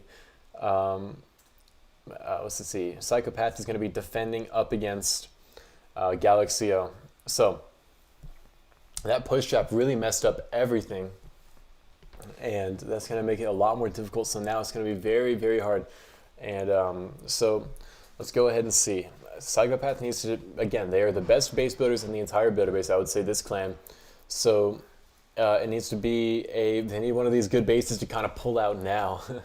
they need it to be, that now is a time where they need this. I mean, he had 8 archers. I think the 8 archers was too big of a commitment here. I mean, if he did not bring 8 archers there, he might have been able to take out that, take out the base a little easier, especially because he lost that cannon cart so quick. But we're going to go ahead, and now it's Psychopath's turn to defend, and let's go see how it goes. So let's just get ready for the attack. Sorry. Chat is Psychopath's teammate is kind of making fun of him. He is not very happy that he got a 2-star in the chat. So anyway, Psychopath is going to go ahead and get into defending here. He just posted his base, and now it is time to see how he'll do it. Galaxy says he's scared. We know Psychopath is an amazing base builder. So let's see. He's going in now. So here we go, Galaxio up against Psychopath. We saw this base actually in day 2 up against Gobos, and it got him a 2-star defense. So it's not a bad base, but I mean they've seen this base before. It's not a new one. So let's see. If he used an Electrofire Wizard, he could put it onto the clock tower and damage everything up over here. I don't know if that's a good idea though. I would not do that if I were Galaxy, because the Archer Tower is going to go down before you can damage up everything. So it's not like you're going to take out the air bombs, and there's probably going to be a Tesla over here somewhere, because, I mean, Psychopath likes to trap against everything. So it's going to be interesting. So they need a 2-star defense here. They need to defend. We saw Psychopath got a pretty low 2-star, I'll be honest, but they need a pretty solid attack here. Now we do see he is not going to be going in with the Electrofire Wizard, a really smart decision in my opinion. And what he might do is try and take out these air bombs. I mean, if he can get archers on both these buildings, that could work. I don't know for sure. So let's see. Battlecopter probably comes in. Yep, right over there from this very corner. Now we see the archers coming in, and he's definitely going to be going for those air bombs. And then 2 archers should be able to finish off that. I mean, this archer is in range of the Archer Tower, though. I do think that was a little bit of a mistake. Now he doesn't really have any archers to test for anything. And here we go. Here's our first Tesla. So that's going to make it way more difficult for him to get to the air bombs. And I guess they kind of saw this coming, because they immediately are trapping him here. He needs to use a baby dragon. Now those archers are going to do pretty much nothing. He wanted them to take out those air bombs, but now he has to use a baby dragon to do that instead. So there we go. He takes down the air bombs. Here comes another baby dragon ability. And dude, they might just get a defense here. I'm not sure. It's looking not good for Galaxy, but you know, it's not over yet. He still has 2 baby dragons, one with the ability. And you know what? It looks like a really, really rough attack here, but I think he's still going to pull it off here. And yeah, he still has 2 baby dragons remaining, one with the ability. And it looked really shaky for a second, but no, he's still going to get it with both the baby dragons still alive here. Going into the second stage, look, 1 HP, all very low health. A very, very good one here. And look, What is this? This is the first new second stage that I don't think anyone's seen before being used in the entire tournament. And, you know, I wouldn't expect anything less from the Psychopaths, from the Architects. And we're going to go now. We got to go see. Galaxy, you know, it looked a little close there, but he was able to still pull it off. I did not see that Mega Tesla was at half health already from the Baby Dragon ability, so Battlecopter was easily able to take that one out. And now how does he finish this off? I'm guessing, you know, if he's going to go in with the Baby Dragons, he would just have to take down a Hook. He immediately finds a Tesla, a really smart archer to test for traps. Is he going to use another one up here? I mean, you already found one Tesla. I don't think there's going to be another here, though. See, 1, 2, 3, 4, 5, 6, 7, 8, 9, 10, 11, 12. Yeah, there's not going to be another Tesla on the base here. But a really good pickup with that archer. Now going to let that cannon cart take out 2 big defenses now. So he does have a good amount of troops left still. I mean, 2 cannon carts and Baby Dragons are good, except he might need to waste a Baby Dragon here. He definitely does. So now he's going to lose the Baby Dragon. He still has the other Baby Dragon with the ability. That Baby Dragon doesn't have a lot of health. I don't know for sure. I mean, it's going to be difficult. He has the battle machine starting from the very corner. He already got down 2 of the corner buildings. Again, a 5-star defense would be good here, but I don't know if they're going to get it because this cannon cart is going to take out the cannon, and then he takes out the crusher, and all that leaves is this right here. Now, the only thing that does kind of scare me is trying to take out these closed compartments with the battle machine is going to be hard, but the battle machine, I think, is going to lock onto this wall right here. That is, I think, out of range of the double cannon, and he should still be fine. Now, he's going to send in the Baby Dragon, probably take down all these Zappies, a really good decision, and this should be a 6-star, honestly, unless his battle machine doesn't quite go the distance, but I don't think it won't. I mean, here we go. Battle machine ability, locking onto the wall. Like I said, he's out of range of everything. He does find a push trap, but he's still going to take down a double cannon. And now, just like that, that's going to be a 6-star for Galaxy to start this off. A really, really incredible showing here. All right, sorry, I had to sneeze. Okay, so right now, we're already starting off with a really, really solid start here. We do see that Galaxy's going to get a 6-star, and Psychopath's going to get a 2-star. So all to say is it's going to be difficult, because now if the Architects get down into the lower bracket, if they get sent down, they're going to have to go against Midnight Bash too. When Midnight Bash, we already know, is one of the strongest tournament players here. Yeah, so it's going to be hard. Scion, if he gets a 6-star here, it's pretty much it for the teams. So now it's going to be Hallow up against Scion, and he's asking if he should play Noah's Ark. Everyone's going to say yes. My hair looks exactly like yours, really. What can I say, man? I was gonna like gel it, you know, but I'm saving a suit and all the formal look for the final day of the tournament, which will be tomorrow. So you just be ready. You just be ready. Everyone, yeah. I told him to do Noah's Ark.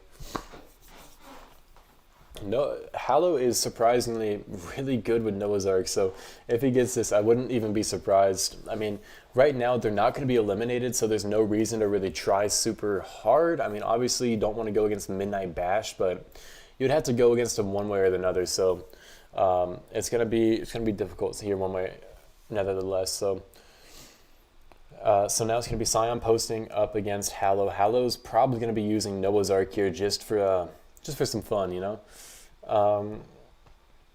And then it'll be, all right, let's go wait for him to do it. And then, you know, you never know. Do Boxer Giant cosplay. I've shaved my head many times. It's not worth it.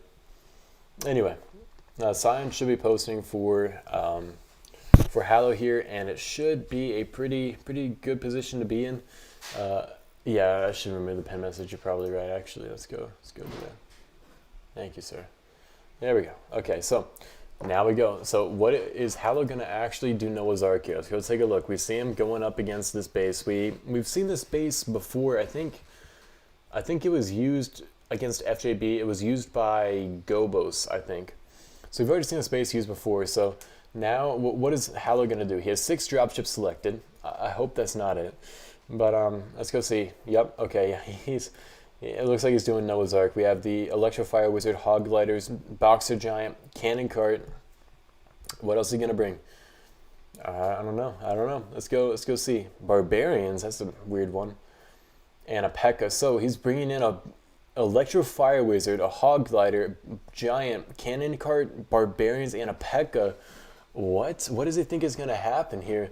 I don't like. There's some Noah's Ark compositions that are good. This is not one of them. So he's switching to a dropship now. So instead of the Barbarians, he's bringing a dropship. That's a smart idea. It's going to be way more useful. I mean, it makes sense. He has no way to get into the base here. So it's true. It is all ground. It's an all ground Noah's Ark attack here. He's going to use his cannon cart, quickly take out one double cannon. And then now he's going to have the battle machine. I guess battle machine will charge up, for the most part, his whole ability on these three big buildings. And then what? I mean, if he uses a dropship and gets onto that Archer Tower, he would be able to take out all the walls there. And then the Giant would tank for everything. And then he just needs to get to that Mega Tesla, but it doesn't look like he's going from there. He's going from the other side. Okay, interesting. I mean, I guess, I don't know what he's doing. If he takes out this wall there too, that's not bad. Oh, look at the Electro Fire Wizard onto the Elixir storage. That's actually going to take out the Mega Tesla there. And now all of a sudden, he's looking super good. He's going to get down the Mega Tesla. He's going to nearly take down the Lowered Archer Tower. He hasn't even used the Giant yet, which is surprising. Giant's going to go here. It's going to take down the Tesla there. Now he has the cannon cart going in for the Giant Cannon. And all of a sudden, he's looking like he's going to get a 3-star here with this stupid army. I mean, he even has a Hog Glider kind of swagging right now. We do remember this Lowered Archer Tower is very low health. So he's gonna get a 3-star here with the Electro Fire Wizard, a cannon cart, and oh, a Giant Bomb takes out the cannon cart. No, that's actually so unlucky. He does still have the Electro Fire Wizard and the Hog Gliders, but I mean, you know, it might be possible. So he's still doing super well. I mean, the Electro Fire Wizard value is absolutely insane. I mean, to get down the Mega Tesla and nearly the Lowered Archer Tower just with a Electro Fire Wizard, absolutely crazy. So now what is he going to do? He has a Baby Dragon selected and archers. That cannon cart being gone is going to really hurt him. So how does he recover this? I guess, look, if he puts an Electro Fire Wizard down in this Elixir storage, it should be able to take down the cannon and multi-mortar. He should be out of range of the cannon, right? If he puts it on this corner, it should be out of range, right? So let's go see. Let's go see what he's going to do. We have the Baby Dragon selected. I don't really know what he's going to do here. I mean, he could, again, if he does take out this multi-mortar with the Electro Fire Wizard, that'd be huge, and he could maybe even get a Firecracker. Archers could take down another Firecracker, and yet another one over here. Battle Machine could go in there, take down another Firecracker, and then the Baby Dragon would be all on its own here to finish it off. He's starting in the Battle Machine immediately. I wonder if he's going to use the Electro Fire Wizard onto the gold storage instead. I think that might be what he's going to do. He does it on the Crusher, but look, it's in range of the multi-mortar. That's really bad. That's really bad.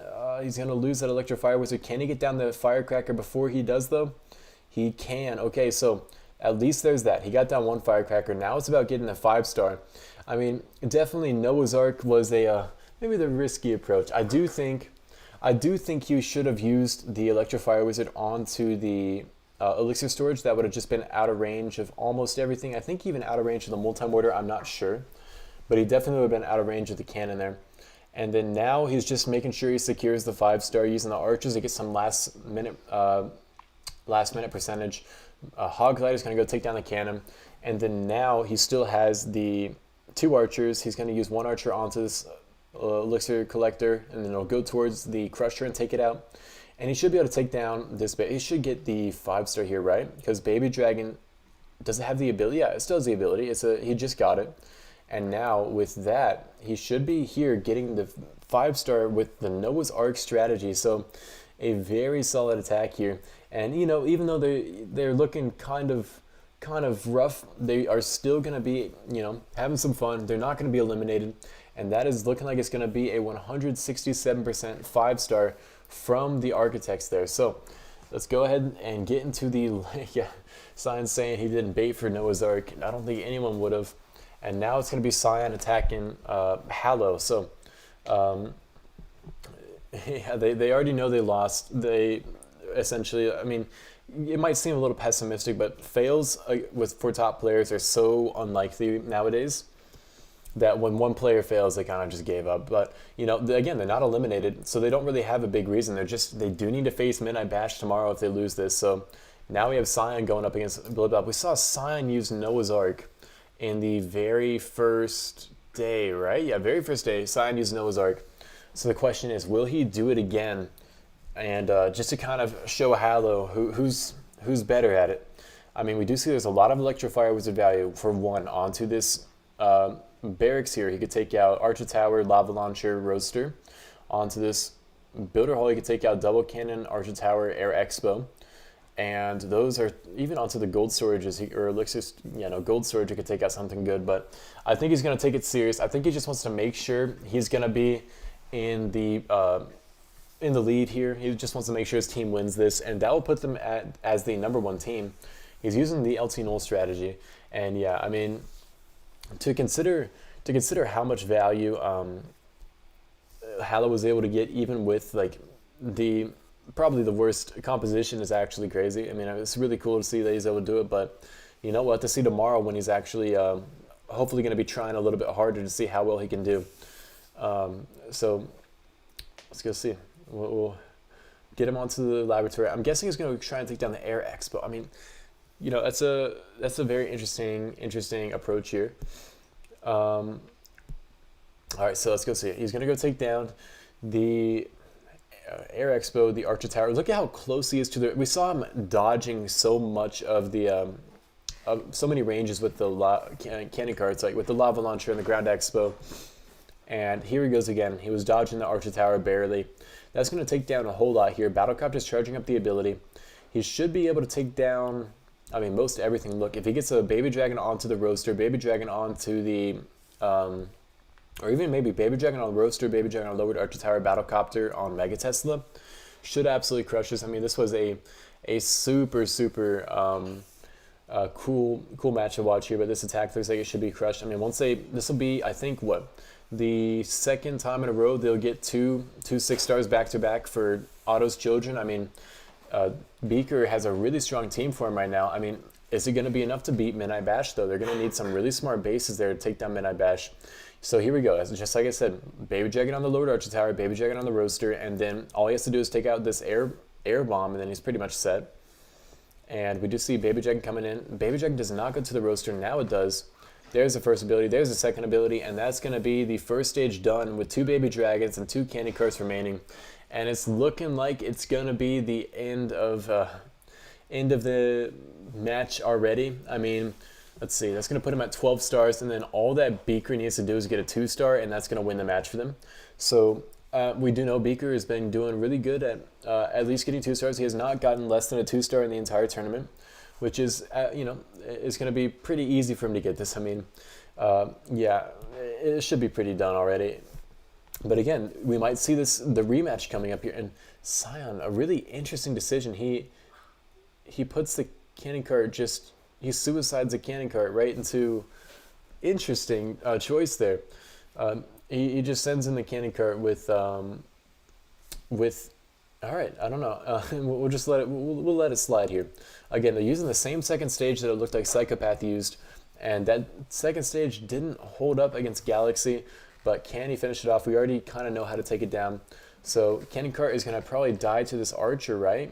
I mean, one more shot, barely 1 HP survives. Now he's in range of a cannon, so yeah, it's it looks like the bases are still tripping him up a little bit, but. Okay, so now all of a sudden, I mean, if Beaker needs to get a 3-star to make sure that Carbon Fin can't clutch up the match, if Carbon Fin were to get a 6-star now, it would put it pretty close to even, I think. So it's if he does not pull off this final, to get down everything here, if he does not get a 6-star here, it's going to be a little bit closer. But I mean, this was a little bit of a interesting second stage. We did not expect to see so many issues kind of pop up here. So now we see Sion is going to be taking out the cannon and the Builder Hall, and I mean, I'm just very surprised at how that match went. I was not really expecting, like, there's just a lot went wrong, and in the second stage too. Now, is this over, or does he have a chance? I mean, the Baby Dragon's cleaning up. There are no corner buildings, but no, it's over.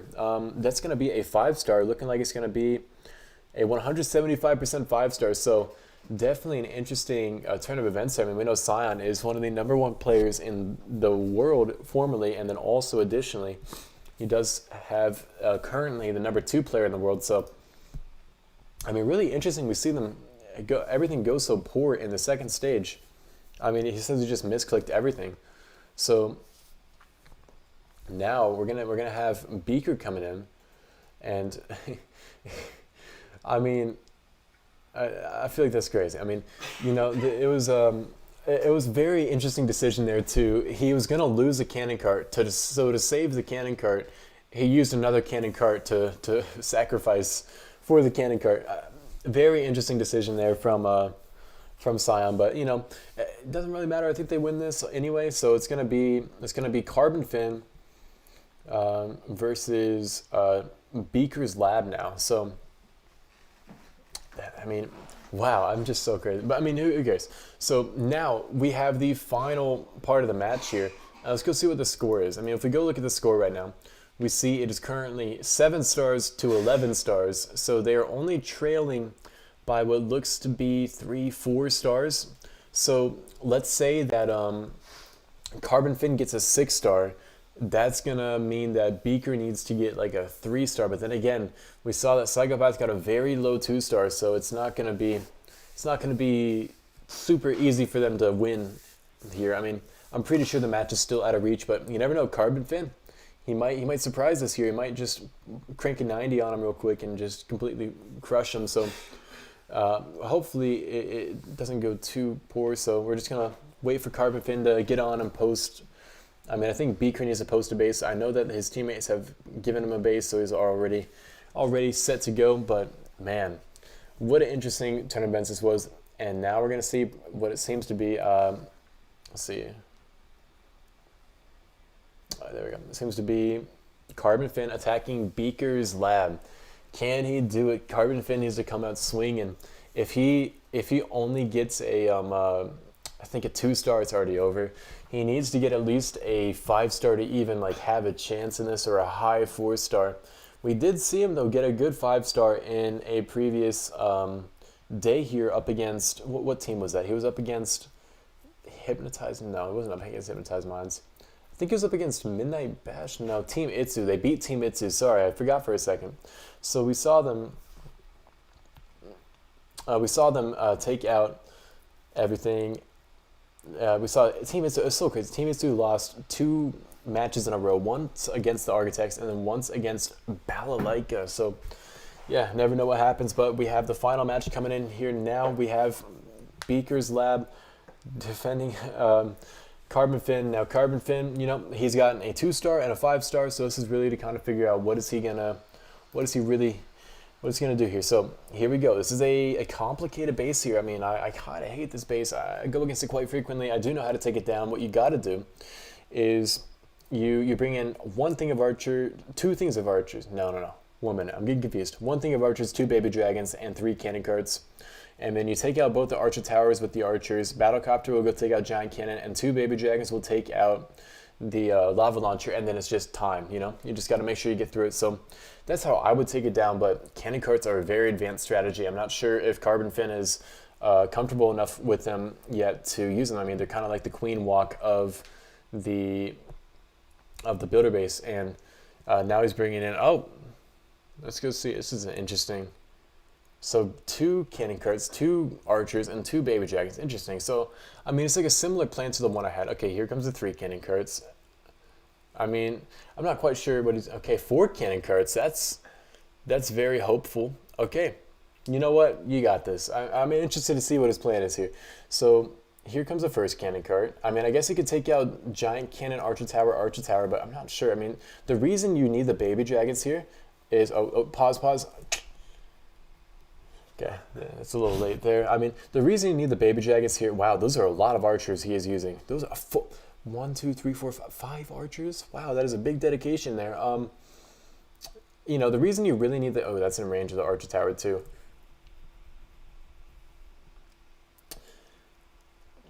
Yeah, so the reason you use the baby dragons here is because you got to make sure that you can get down the lava launcher, right? because if you don't get down the lava launcher, the cannon carts are going to just absolutely get crushed. And here's what we're about to see. Lava launcher locks onto this cannon cart, and so does that lowered archer tower. You know, maybe he just didn't want to kind of like he's just having fun, you know. Like they already kind of lost the match. I mean, we do get a 2-star here, which means that it unfortunately there's kind of out of reach there. But you know, it was a good. Cannon carts are a very difficult strategy, and I respect them for trying cannon carts. You know, cannon carts are again one of the hardest strategies to use in the entire builder base, and you know, you got to respect them. You know, I can't say much against them because you know. That was me attacking with cannon carts when I was starting cannon carts. I was terrible. I was worse than that, man. So, I mean, you know, Carbon Fin, they're not out of this. They're just going down to the lower bracket up against Midnight Bash. So they got a start, you know. But wow, yeah. The quad carts were a very, very brave. So what I would have said to do there is just a 3 cannon carts, 1 archer, 2 baby dragons, take down the lava launcher, and make sure you pause those cannon carts. But yeah, now it's Beaker to go see how is Beaker gonna do. Yeah, when everybody started carts, they were quite bad. You know, you can't like you can say, oh man, the carts went badly, but you know, carts go badly for everyone. I mean, even now, if we go to my attack log, I got a 93% 2-star on stream with cannon carts just because I messed them up. They're a hard troop to use. So now we see Carbon Fin is defending up against Beaker's Lab now. They've already won the match here. And we're just gonna let him kind of do it for show. He could just put everything wherever he wants. It doesn't much matter. But yeah, it's a very, very good match here. So it's gonna be interesting. Who's gonna win tomorrow? Midnight Bash or the Architects? We see Midnight Bash has been putting up some huge numbers: 18 stars, 17 stars, 17 stars. I mean, a perfect war, and then 2 wars right 1 star off of it. So it's gonna be interesting to see who's gonna win this one tomorrow. But Children of Otto, again, they've been standing strong. So let's go see how he's going to do this here.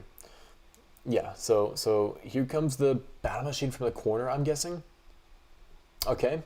Starts it at an angle to charge up the ability a little bit more. Smart Beaker, I like it. So now he's going to go in. I'm assuming the bomber might go... I don't know where the bomber's going to go. Okay, probably on the elixir storage then. He uses the ability there. He's going to break everything in. He doesn't need to use the bomber ability yet, and it looks like this is smart. He's going to wait to use the bomber ability until now. Dude, that's actually so smart. I thought he messed up, but no. That was the perfect bomber ability because now it opens up the Mega Tesla, and that was actually quite smart. Beaker, you're impressing me here. So now we have this Giant coming in. Giant is in range of the Mega Tesla, going to tank for the Mega Tesla. Oh, Beaker, calm down. He's going to be absolutely crushing this, it looks like, right? He still has both his bombers alive. Okay. Well, he had both his bombers alive. He needs to use the P.E.K.K.A ability on this Crusher. Right about now, maybe? Yep. I think now would be a good time. Okay. Well, there goes that. You know, again, still, really, really, that was a really smart bomber play, though. I mean, to wait to use it until it got to the Mega Tesla. Really, really smart here. And now he should be able to tank for the Tesla here with the battle machine. It should be all set. So, it's gonna be an interesting second stage here. We haven't seen Beaker make it to the second stage yet, but you know, this is showing the other teams all of a sudden, like, you know, you may have thought Beaker was a weaker player on the team, but now you can see he's getting to the second stage too. Like we see Clash Bashing is getting to the second stage, and then now we see Beaker's Lab getting to the second stage. We saw who else get to the second stage? I mean, I think these are really the main people. We saw Carbon get to the second stage, so a lot of people have gotten to the second stage now. And it's just up to how well can you do on the second stage. He has a bunch of P.E.K.K.A selected. I'll bring in maybe baby dragons, I guess. Like 2 baby dragons, 1 here, 1 there. With a battlecopter, should take down most everything. Actually, 1 baby dragon, 1 of the elixir collector, and 1 of the elixir storage would take down 2 firecrackers and nearly 3. Battlecopter would just have to clean up. And that's a really good... That'd be a really good approach there. I don't know if he's going to go for that. And he does have the level 24 battlecopter, definitely a little bit lower. But, you know, even still, it doesn't really matter. This is all just for fun at the end of the day. I mean, they don't need to get a good attack here to win. They've already won. And so they're just letting Beaker kind of have fun, you know. So see what he does. He has the giant bomber. Okay, interesting. He's going to send it in from this side, and that's going to take down a cannon before it dies. It's going to get killed by this firecracker right about now. So Firecracker's going to do some heavy work over there, but it's all right. Here comes the Giant from the very top. We see the Bomber at the top. He's probably used the ability onto everything. Maybe? No? Okay, that's fine. And this is a good approach, because look, there's like nothing on the base here to really even worry about. There's a Crusher, but there's no double cannons here. A very interesting second stage from the Architects here. We've seen them use this second stage in, I think, no, not every defense, sorry, but they use the second stage a lot up against Team Itsu. So this is going to get them the 5-star, and now you see Beaker's Lab has joined the club here of creators who have gotten 5 stars, and that's not a big club. So we do see that Beaker is going to be keeping his team into a good position here, putting them at a total of 16 stars, one of the highest star counts we've seen in the tournament at the entirety. So it's going to be a 160% 5-star there, and that was a very, very good attack. So with that, we now have what tomorrow's match will be. Let's go ahead and go to the schedule. It is going to be, because we have in the lower bracket, Midnight Bash is moving up to face Midnight Bash is moving up to face the Architects tomorrow first thing, and then once that is played, then we're going to be going into the grand finals, where the winner of that match will be facing Children of Otto, and the winner of that match will be the winner of the entire tournament. So there's only 3 teams remaining now. It's going to be Children of Otto looking really strong in first place right now.